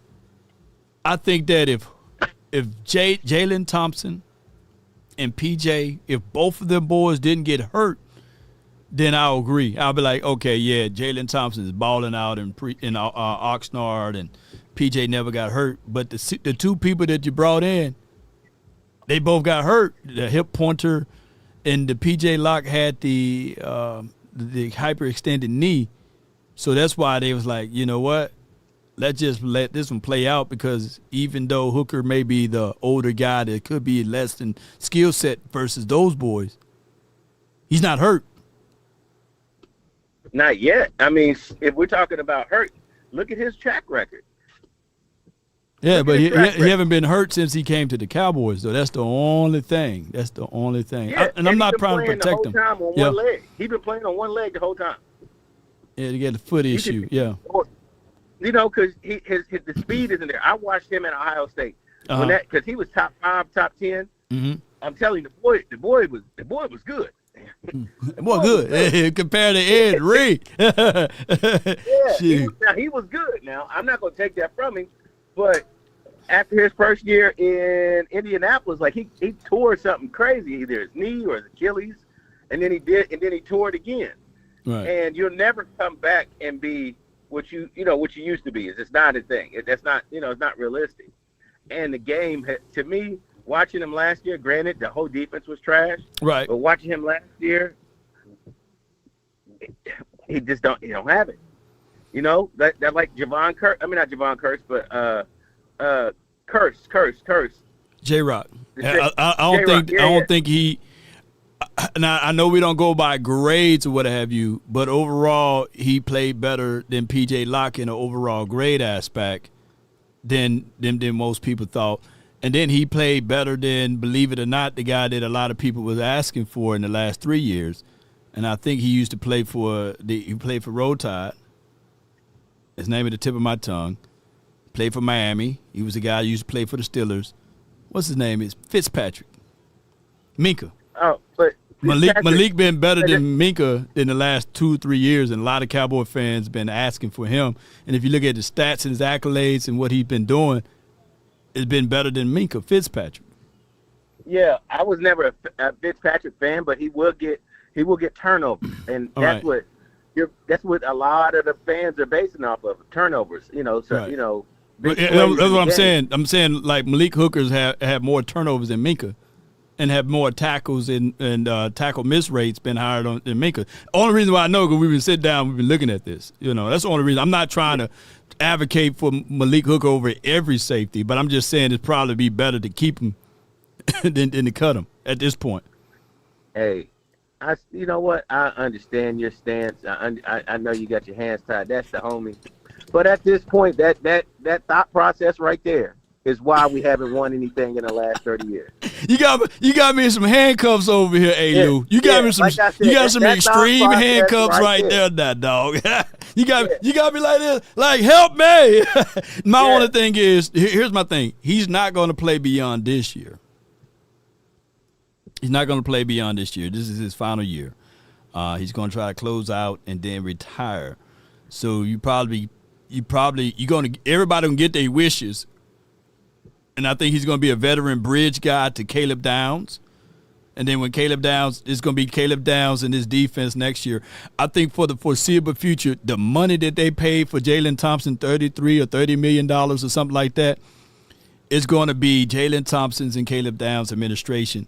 I think that the Cowboys next season need to draft another safety to be safe or another cornerback to be safe. And they definitely need to draft a running back to be safe. And that's how they're going to go next year, in my opinion. Yeah, and you got to, like, the big thing about the running back aspect before we get up out of here, you got to, if you're paying attention, Shotty has a type when it comes to his running back. Yeah. Shotty does not like, Shotty does not like the Derrick Henrys. He doesn't like the big bruisers. He likes the short, sturdy, fast, but can run between the tackles, running backs. He does. Tackles. Hold on. Everybody said no. We got to draft a tackle, man. But keep going. You're not going to draft a tackle, and I'm gonna tell you why they're not going to draft a tackle.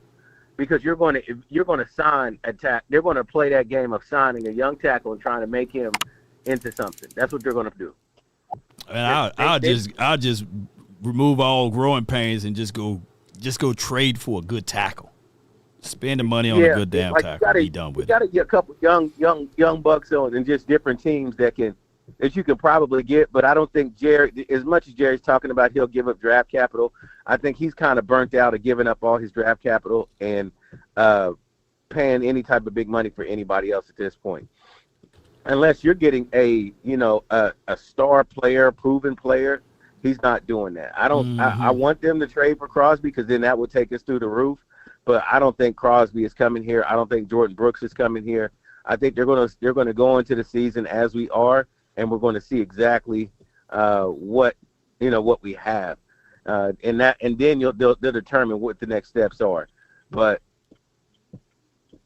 I wouldn't be. I'm telling you right now, would not be surprised if they cut Malik Hooker, and then they turn around and you see them they're going to make another swift, kind of like what you did, what type of move, but they're not going to go out and get a Crosby or Jordan or Brooks or nothing like that. No doubt. They're going to do another move. It's going to be something a little subtle, but you'll see a bunch of roster moves that you will be like, oh, wow, y'all really believe in these two. So outside of that, you're on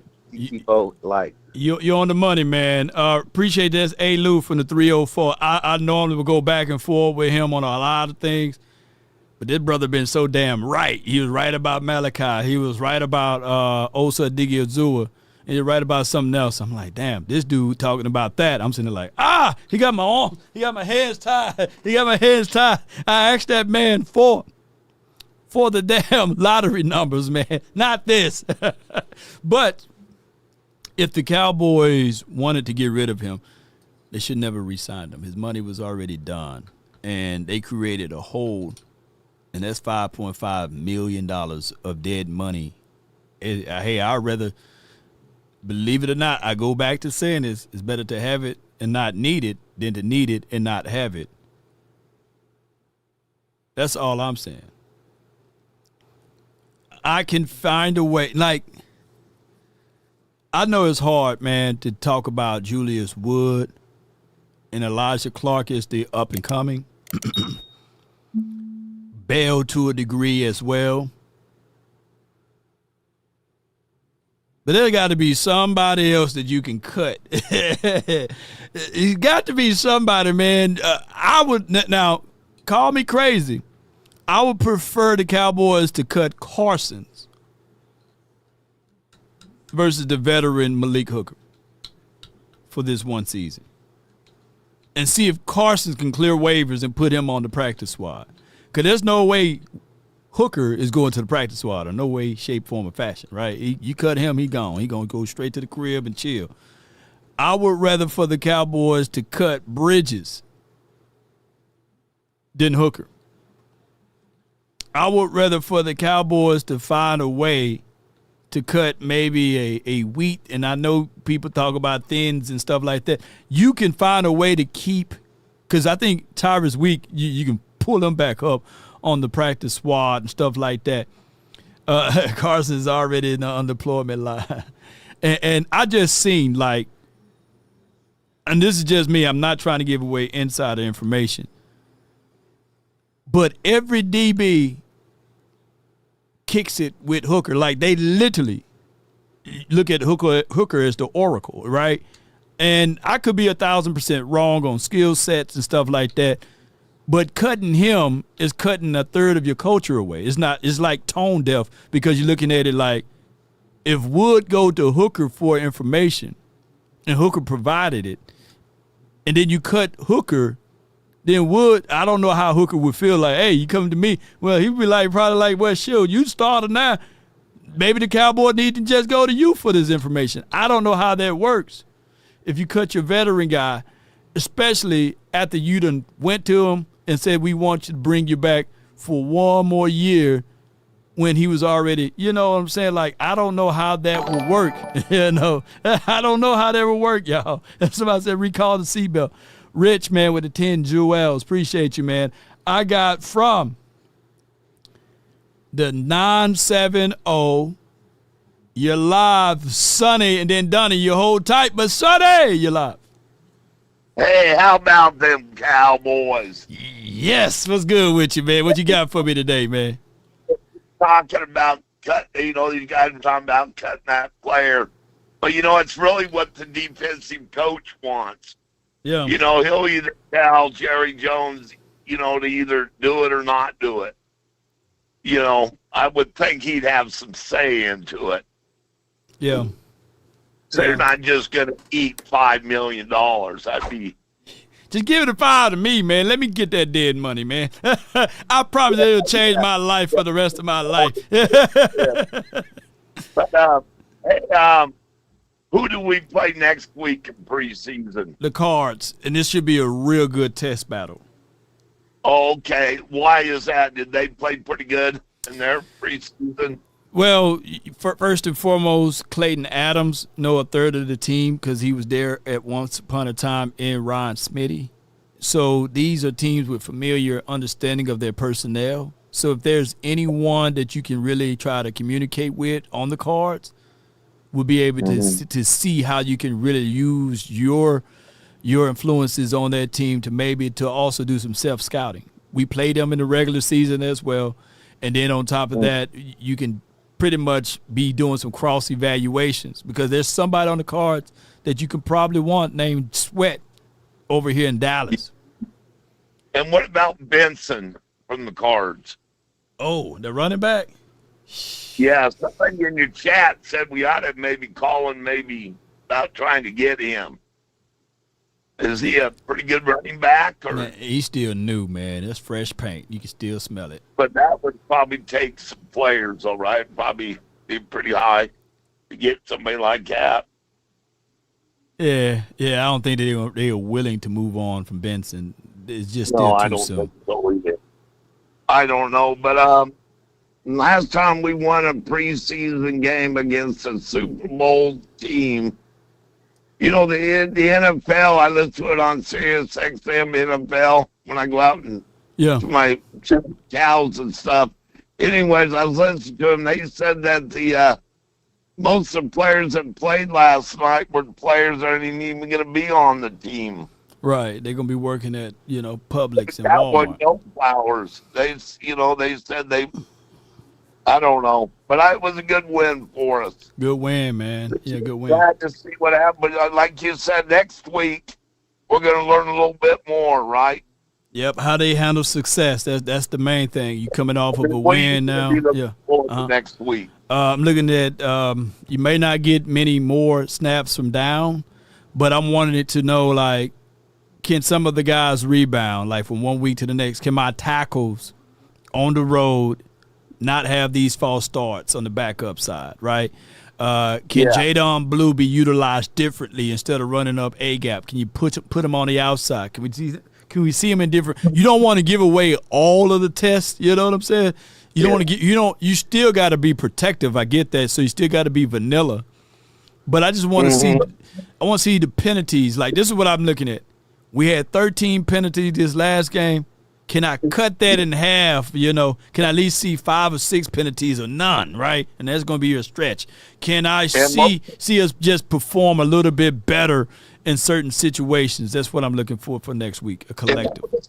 Were they mostly on offense or defense? The penalties. Snap. We had some pre-snap penalties on, like, false starts. I think we had a delay of game. Those are things that we need to get better at. Face masks, them are penalties that you can control a little bit. So, yeah, we need to get better on those things. Yep. It was pretty good hanging out with Wild Earp and Doc Holliday back in the day. No doubt, man. But Sonny, let me hear you say it, though, fam. Let me hear you say it.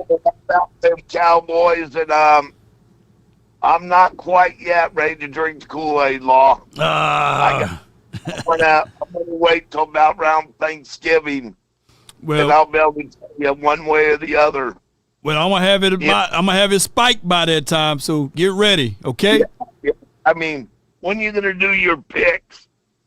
Me and Twin already did it. I had an unbelievable thing. I got this team versus me and Twin. I got them doing. I got the Cowboys going. Believe it or not, 14-3, dog. So I got to go back and rewind and republish that video so you guys can see. That's about what I was thinking too. But I mean, aren't you honestly too? We'll know a little bit more about Thanksgiving. Goes off. You think Jerry Jones will sign him, or will they re-tag him? You talking about GP? Yeah. We will only know next year because you can't do anything this season. Know that, but say we go on, he has a big year like everybody expected, and we do win a Super Bowl. That's going to change a lot on our team, right?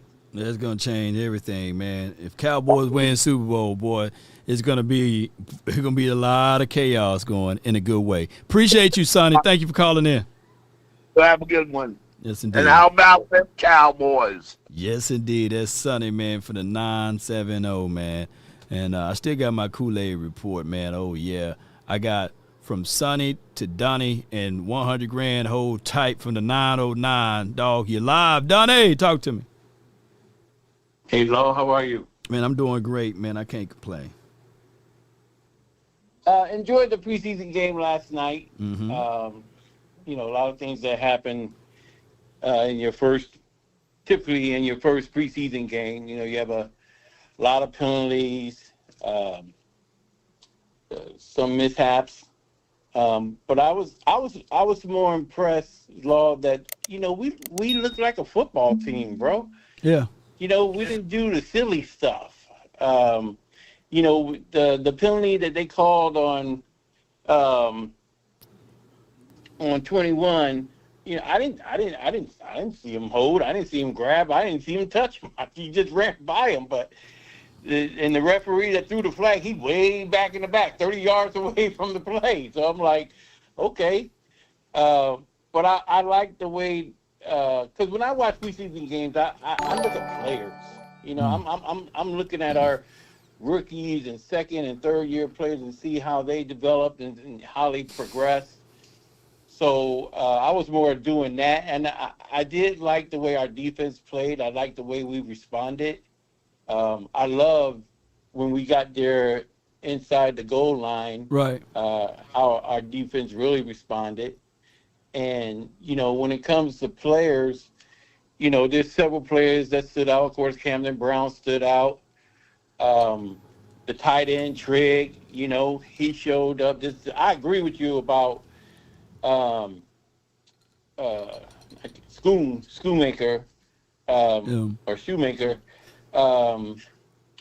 I I mean, and I kind of feel bad for Schoon at times because he's a very nice guy, man. You know, he's somebody that you wouldn't mind, you know, marrying your daughter or something. But you know, it's just for what it is, man. It's just nice guys like that, just crazy.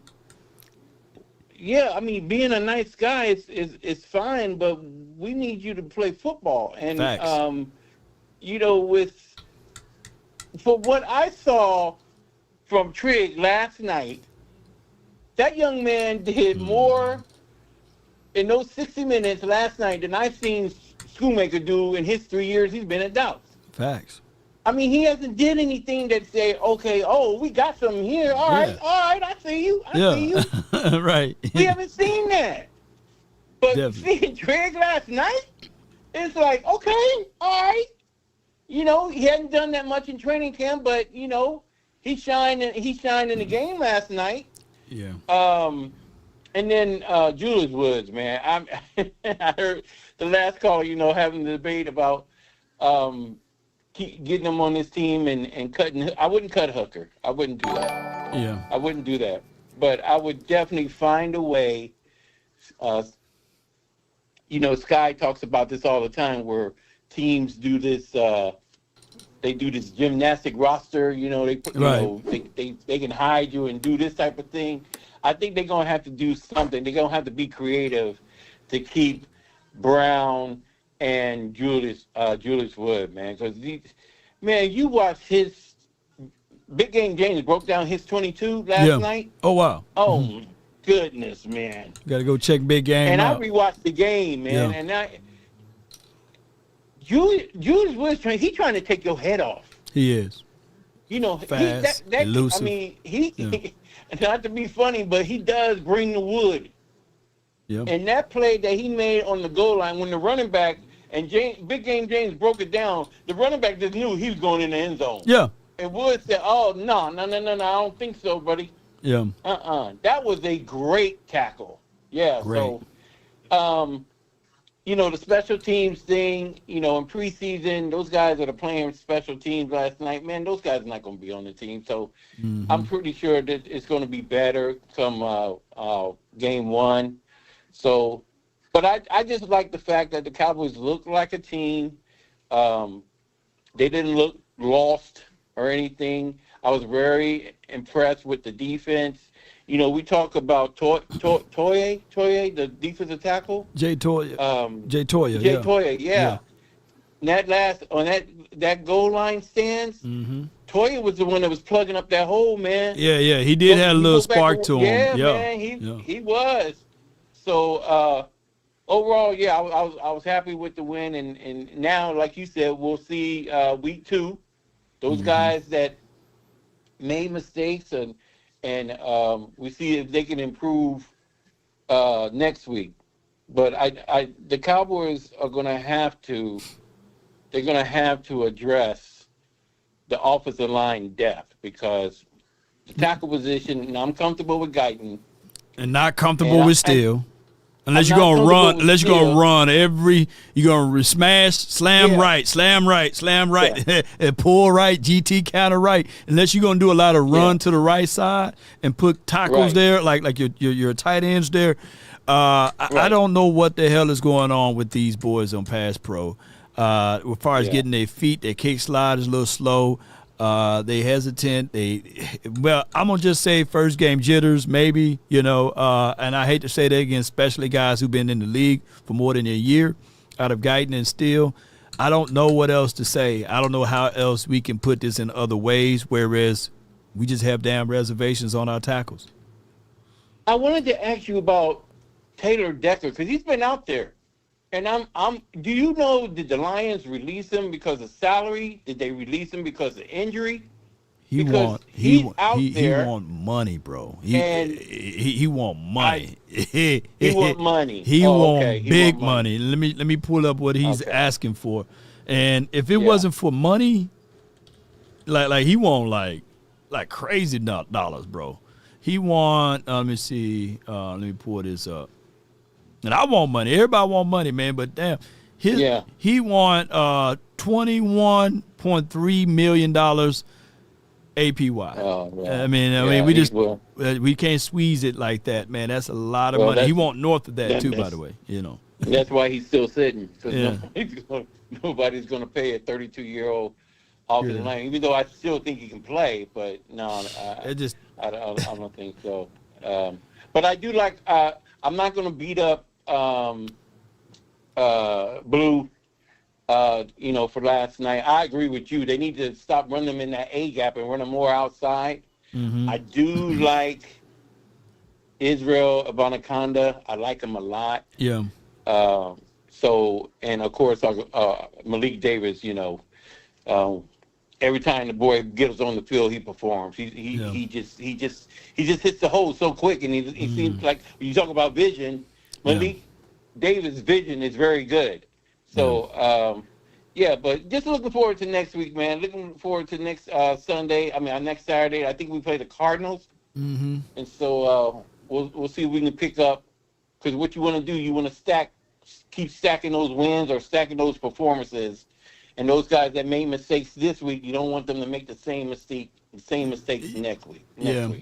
And then week 3 of the damn preseason game, Donnie. That's the preseason Super Bowl. So those would be the last battle cry for those who like the Holdens or Hudsons of the world to make this team, or Izzy. Bubble players. They're gonna have to really shine. And I look at it like this. I know people were beating up Holden, but Law, I was talking to Mark Holmes yesterday, and I was saying, when you're a guy like Holden, right, and maybe he realized he's got to do everything he can to make this team. Maybe he feels he's a bubble player, even though he shouldn't have fielded that. Yeah, because he did good on the other one. He could have count that one as a plus positive. You're right, Donnie.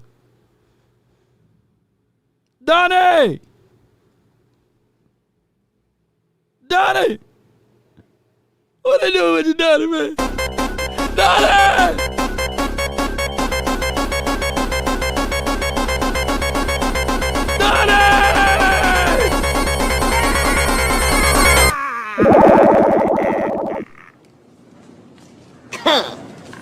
That's where the guts went. Donnie! Just dropped him. Hey, man, my boy Donnie, man, he gone 100 grand. I don't know what happened, man. You want to keep in your boy? Jerry Jones. Jerry Jones will snipe my guy Donnie, man. He went to keep your boy. You know what I'm saying? I'm sorry, Lord. Your boy might go, man. He might go. He's like, I will not have. What happened to your audio, man? Where you wear 100 grand? You hear me? You hear me? Man, boy, it sound like you was witness protection or something. Nah. I got my hands on me. Man, you got to take them off, man. We can't hear you, man. You muffled. You hear me? Man, you sound like you're talking through a pillow, man. You hear me now? Yeah, I hear you better now, bro. All right, man. Your boy, man. He started talking about your boy, man. Jerry Jones said, I will have no positive slander. I will have no positive talks. He fumbled the ball. He getting cut. That's it. Oh, that's your boy. It hurt too, man. It hurt, man. My guy Trey, man. Because I think next week might be the dress rehearsal, man. They don't do them no more. Next week we might see this. They don't do them no more, man. So you saying you ain't gonna have the starters at least get one series long? I mean, I've seen a lot of these guys playing. Yeah, but they finna You join. got me. Come on, man. You got Josh Allen played. Yeah, you saw what happened to your boy. Patrick Mahomes played. You saw what happened to your boy. My Mississippi guy for the Giants. My guy from Mississippi, boy, he was darting. They scraping his spleen together. His spleen and intestines is all messed up. They pulled him because he had brown draws, man. Nah, I don't think they're gonna play him. I don't think they're gonna. Jackson Dart, they hit him so hard he had sharded, man. So it was like. They not gonna play him. Jackson Dart need to play. This is his second year. He need to play. Dak Prescott, he don't need to play the preseason. He don't need to play the preseason, man. But you know they what about the line? You know what I mean? Like we talk about Steele and I would love to see him play a whole quarter. Yeah, I think Terrence Steele. A whole quarter. Just give me a whole quarter, man. Believe it or not, man, he need the reps, man. He need the reps, even though this is Dak Prescott's playing behind the same line for the second year in a row, so that's a plus. Yeah. So it's like, all right, there's no changing on this line. This is the same line. Mm-hmm. We haven't had that. Right. Think about it. We haven't had that. So now it's a plus. So Dak Prescott know what to do. He know what to do. So, other than the game, we got a richest at wide receiver, man. We was begging. We was begging for a wide receiver too, and we got 4. We got 4 of them, man. We got a potential 4 wide receivers, man. Well, we a long way from 2022, man. Yeah. We got 4. I'm excited about that, man. And people saying, I've heard some people say Mango should make the team. I don't know about that. He has some nice catches now, but he said he had good special team play, man. Hawked the guy down and he did. I gotta applaud Mango for that. That boy, man, listen, he did. That's what's going to put him on this team, believe it or not. Moving like that, But I'm looking at a nice little trade piece. We could we can get somebody. Moving one of these wide receivers, man. If we can get a 4th round draft pick for Mingo, boy, that would be like getting ice water in hell. You know what I'm saying? Mingo got to perform, man, and I like Trigg, man. I like Trigg. I think Trigg really did his thing. I'm not the defense. No missed tackles, none. That was impressive. Yeah. And remember, these ain't the starters, man. These ain't the starters, but you can see the defense improve from the fundamentals. So I can't wait to see the starters out there and on this defense, man. That really impressed me. That impressed me. And that, are we gonna keep 3, or you think we gonna be able to slide one of these quarterbacks on the practice squad?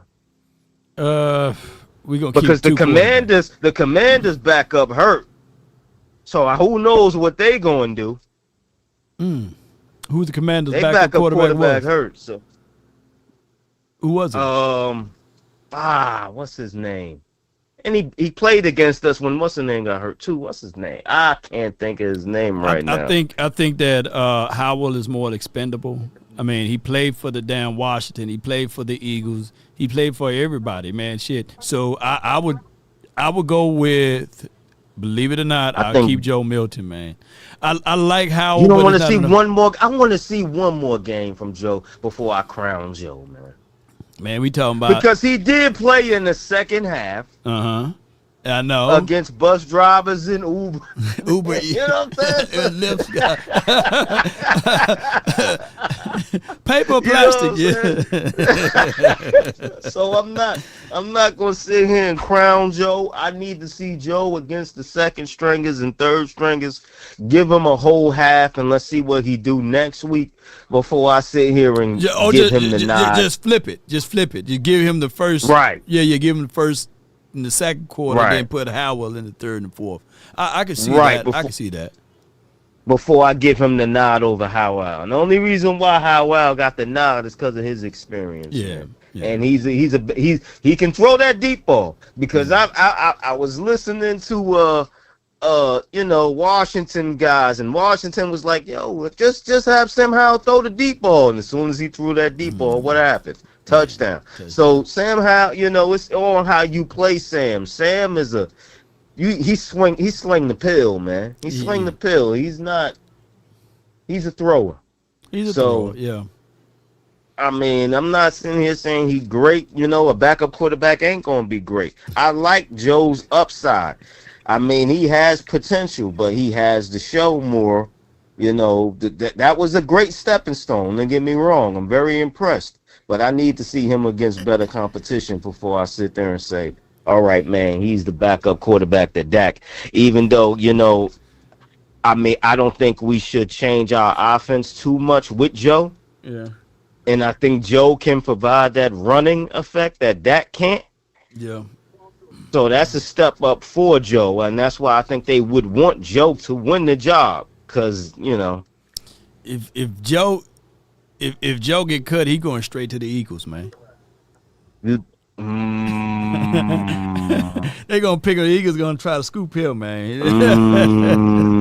You right. Hell you yeah. right. Because they definitely ain't gonna have to change that system. Hey, definitely ain't, you know. But I get what you're saying, though. You know, I get exactly what you're saying. Like, Howell is, like I say, I'm gonna tell people this: Howell is the better quarterback right now. Right. Joe just got a better upside, you know. Right. He got more He got better potentials, upside. to be unlocked. I think that Howell, this is his ceiling. This is what you're going to get from him. Yeah, that's it. That's it. Ain't nothing else you're going to see. Howell, he went from shit. We and I'm going to bring this up because we're going to have Super Friends on Wednesday. And finally got a date. We finally got a date, man. I was sitting there, we was in this group chat. I'm sitting there talking my noise, man. So I'm trying to convince these boys. So Wednesday, Super Friends, and Pat Mahomes, Howell, what my guy was calling him? Sam. Louis T, a bad boy. Louis T, we call him Sam Howell, Pat Mahomes. So for those who say Sam Howell can throw every ball. Look, I heard it first from Louis Tay. Yeah. He has how? Remember he had the hat? He did. He had the hat. He don't even got the hat no more. I don't even see. I don't even got the hat no more. That boy had the damn hats, man. Yeah. And you said from now on, y'all call him Uncle Sam. Y'all remember we had to call him Uncle Sam and everything. Oh my God! So now he's on our side, man. So it is a sport full circle, man. That boy Howell played for everybody but the damn Giants. So jeez, boy. But I'm gonna tell you this right now. The Giants better be careful, because that right guard they got that play for the Ravens that gave up that, he's a starter. Yeah. He's one of their starters. That looked like Chaz Green out there in week 1. I can't wait. Hey. I was, now I know. I'm trying not to, but I gotta. I said Sonny Styles make fight. Hey, I went and watched that game. People said, man, the damn Washington and drafted Kenny Murray. I said, damn. And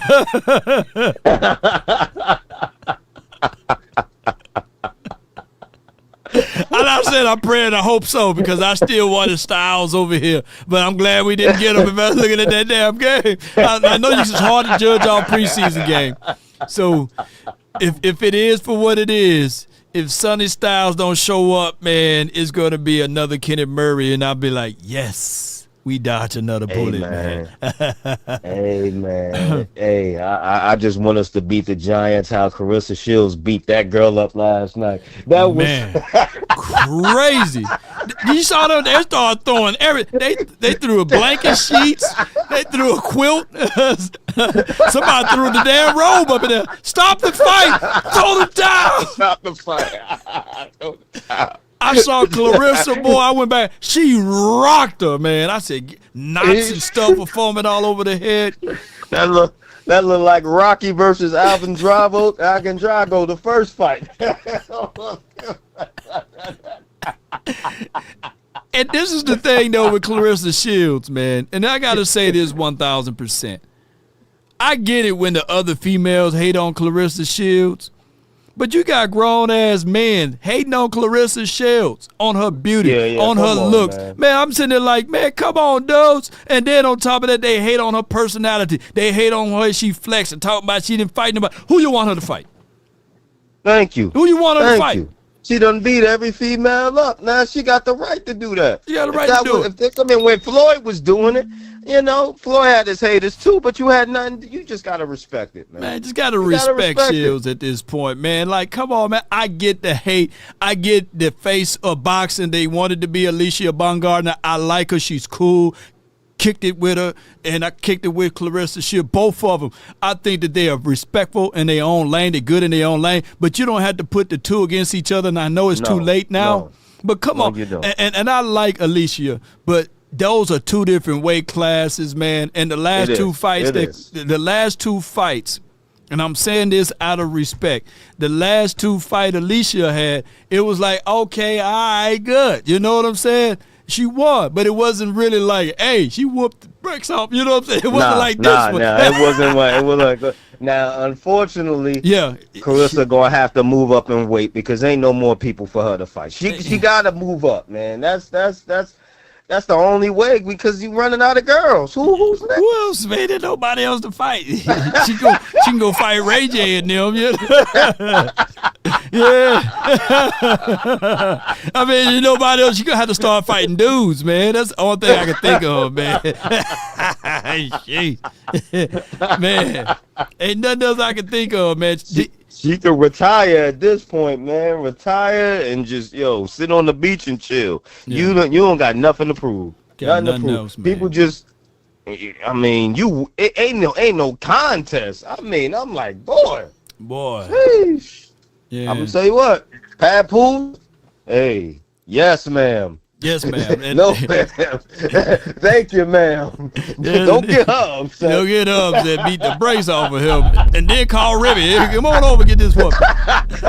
and this is the thing is too, man. Like, where's their PR when you need it? Because how you gonna pull up to the fight where she's at, Remy, and play the damn song, a diss track? It's crazy. She tried to get some views. She was hoping that Clarissa was gonna lose. That's what she was hoping. I said, man, because she know. Come on, man. Remy knows she can't fight her. Come on. Remy knows she can't fight her, and she, Clarissa can't fight her either. It's illegal. Her hands is registered. She can go to jail. You go straight to jail, be locked up. You know what I'm saying? And then Papoose gonna say, "This again? This again?"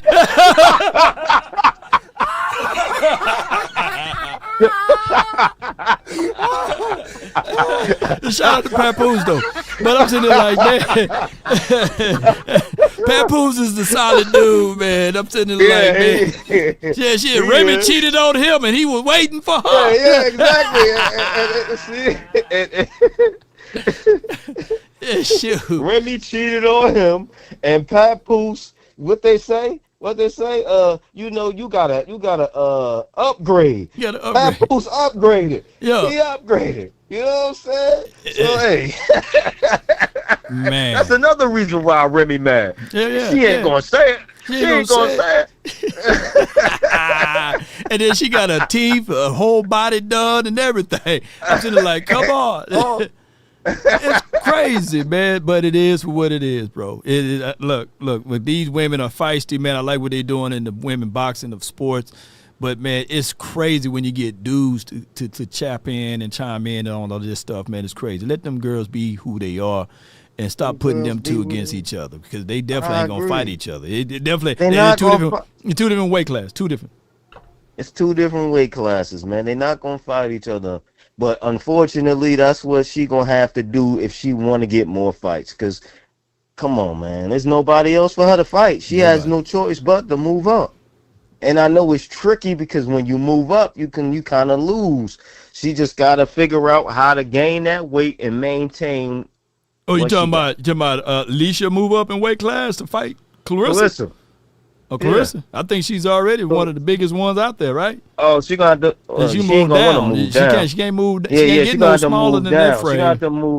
She got to move down. Yeah, she can't get no smaller than that frame, bro. She. So it's nowhere else for her to go. Ain't nowhere else to go, man. She can go as heavy as he can, and that's it, because she's already won that. And I think 155, 150, that's the smallest she can get, you know what I'm saying, for her frame and stuff, man. I don't think Alicia can get all the way up to that size because it's going to make her punches even slower and probably, you know. Yeah, they're not going to want to. They ain't going to do that, man. Yeah, it's just. Maybe when it's all said and done, another 15 years from now, they can have like an exhibition type of fight. You know what I'm saying? Yeah. But outside of that, it's nothing that they can do, man. 2 different weight classes. Yes, indeed. And I need Tank to go ahead and fight. You know what I'm saying? Too. He got to redeem himself. He got to redeem himself, man. He got to redeem himself. He kind of tarnished, Lord. Like, with the lady and stuff. Yeah. Yeah, he kind of I don't think nobody gonna want to touch him, man. He messed himself up, man. Man, it's crazy world, bro. But man, what else you got, man? Before I let you roll, man. Cause I get on about how about those Cowboys, man? How about those Cowboys? How about them, man? A little boxing talk with y'all, man. I got last but not least, I got my dog Glenn out of Philly from the 215. You live, dog. Talk to me. What up, Law? Long time no hear, my man. Long time, man. Yo, appreciate everything you're doing. I'm glad you got back home safe. I don't know if you keep in contact with Foots and them, but I see he's out in Hawaii with that storm, so I hope everything is cool with him. I don't know if you heard that. I didn't know he's out in Hawaii with those tropical storm, those it downgraded the hurricane, but they still having some serious rain and stuff. So yeah, you got prayers go out there. Get into the middle of the island there, man, and do that pose, that pose, that protection pose. I won't say Diddy pose, but get in the middle of that island, man. Yes, indeed. I'm gonna hit him up, man. Hope he all is well with my guy Foots. Yeah. But boxing. I love boxing. The thing about Clarissa.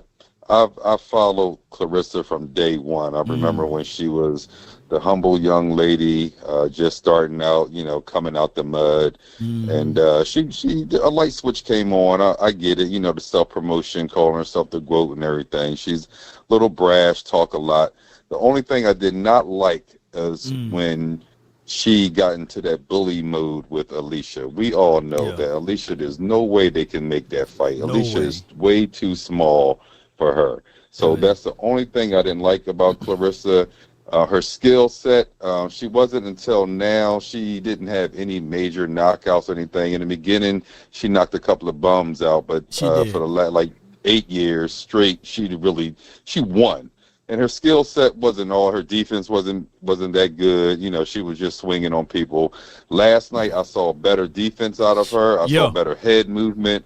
I saw her do the shoulder roll. I saw a lot last night, and I didn't even see the fight. I just saw highlights. Yeah. But from the highlights, I saw a lot more skill in her game than I've seen in the last 10 years. So but and she perfected that jab too. That jab with the combo. My thing is with her is that right now she's in her element, and I don't think that there's another female right now that can go with her. And you can correct me if I'm wrong. Who do you suggest she fight next? There's no one. There's no one. We need a young Ann Wolf. Ann Wolf was the one, but Ann Wolf was getting too old, and Clarissa didn't want no parts of Ann Wolf. She ducked Ann Wolf. She didn't want no parts of she didn't want no parts of Do you blame her? Sure. Exactly.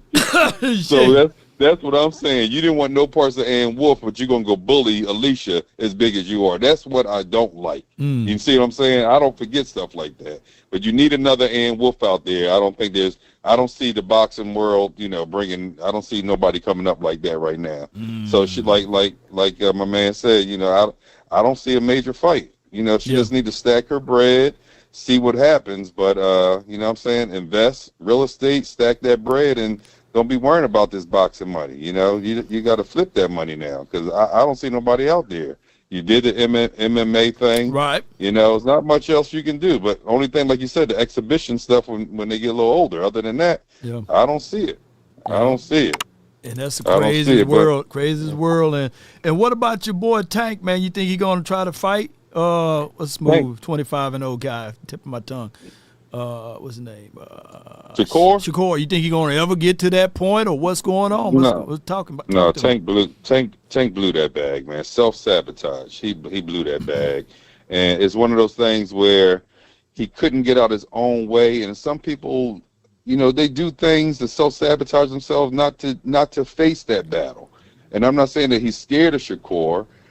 I don't think he's scared of anyone, but I don't think he believed in himself enough with the discipline, to be able to get that fight. But it was sad because same thing. I watched them come up as young bucks, and I'm like, oh, they're going to meet one day, and he just constantly self-sabotaged himself. It's like, come on, man. So you was with the belief he was better when he was with Floyd and them and all of that, when they was in the corner working together, promoting together, and all of that good stuff. Yeah. I thought, that was going to be a great relationship. I mean, Floyd does some goofy stuff too. He latch on the young bulls and then he hides them and don't get them. I don't understand Floyd when he gets into that management training mode. So I can't say everything was, on Floyd, everything was on Tank. But I watched both of these young bulls come up. I watched Shakur. I'm in Philly. I saw him coming up in Newark, and I just knew, that this fight was going to take place. By now. But the boxing game is jacked up, man. Everybody, I came up in the Sugar Ray era and the Al Lee and the Pernell Whitaker. Everybody fought everybody. Aaron Pryor, Hagler, Hearns, Sugar, Duran. They all fought each other.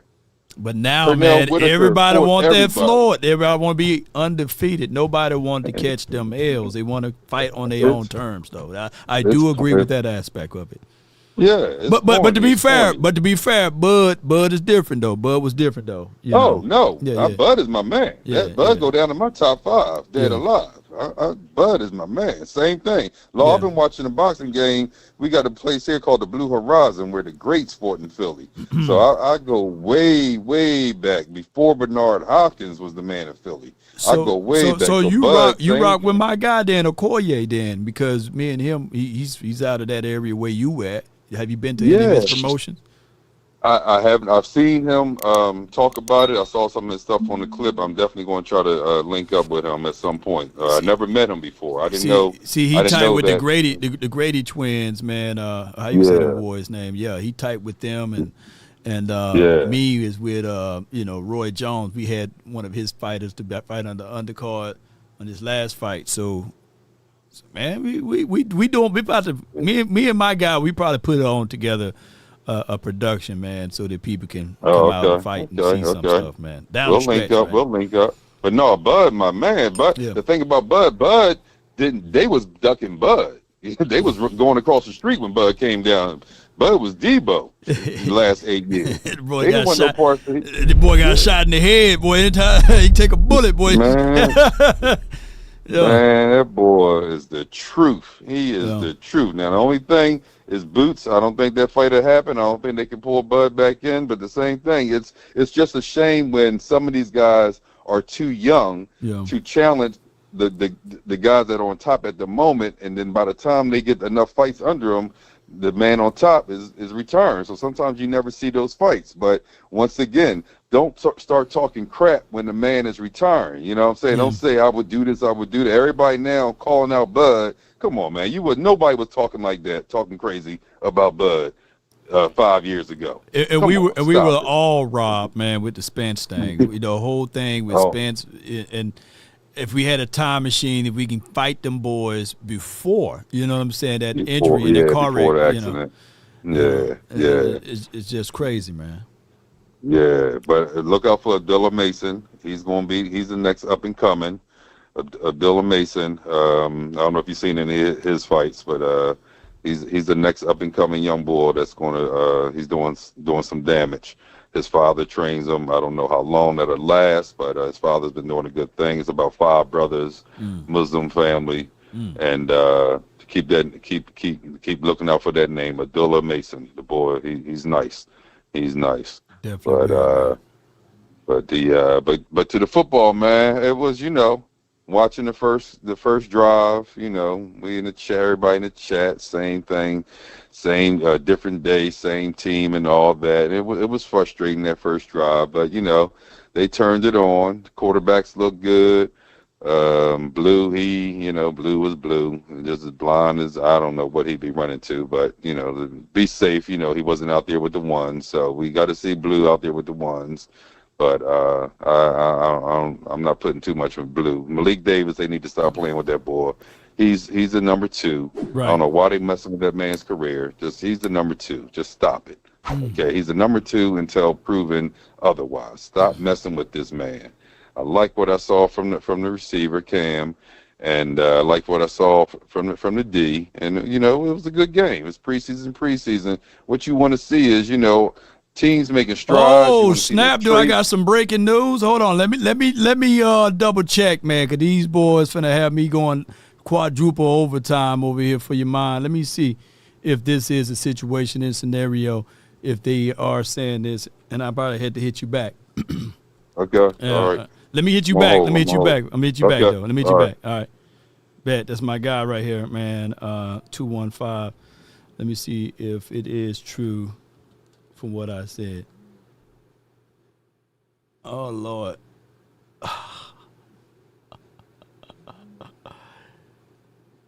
Damn. Are you gonna shut this stream? Look, let me see if I can just keep this stream open. How many people we got watching?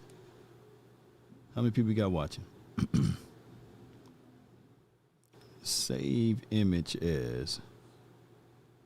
How many people we got watching, dog? Let me do this right quick. Damn, y'all be on it, man. Let me knock this stream down and boy, oh my gosh. But don't y'all know what I'm feeling right now? Don't y'all know how I'm feeling right now, dog? Okay, hold on.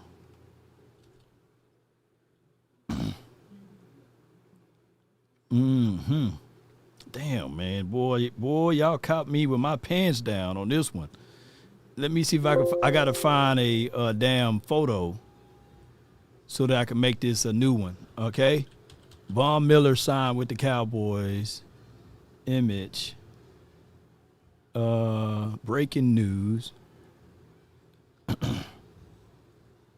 Save image as. Come on, computer. Save image as. Damn, computer. Save me an image of Von Miller so I can make a thumbnail. None of these things want to save me an image. Boy, my computer crazy. All right. Y'all bear with me, man. It don't want to save. All right. We're going to see if I can do it this way then, since it want to give me a hard time. Give me 1 sec. I might be frozen right here, and we're going to give a breaking news button. Man, that's dope, man.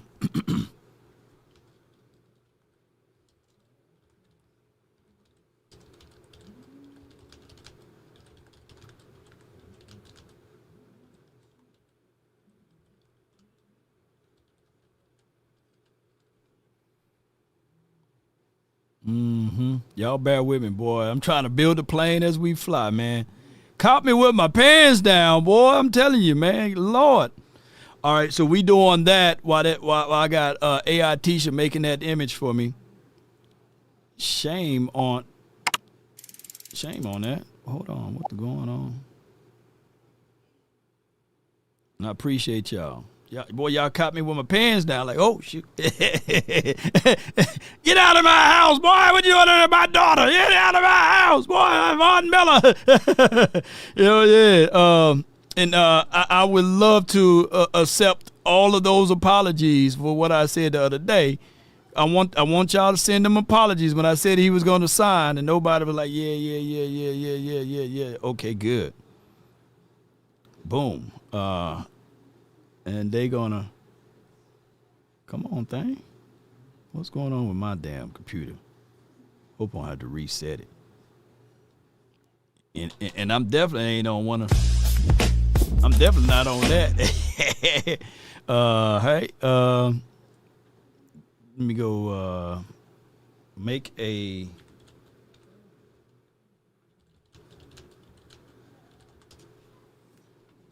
while I'm doing that, I'm building the plane as we fly. We're going to shut this stream down, and we're going to open it back up, baby, with some good news, baby.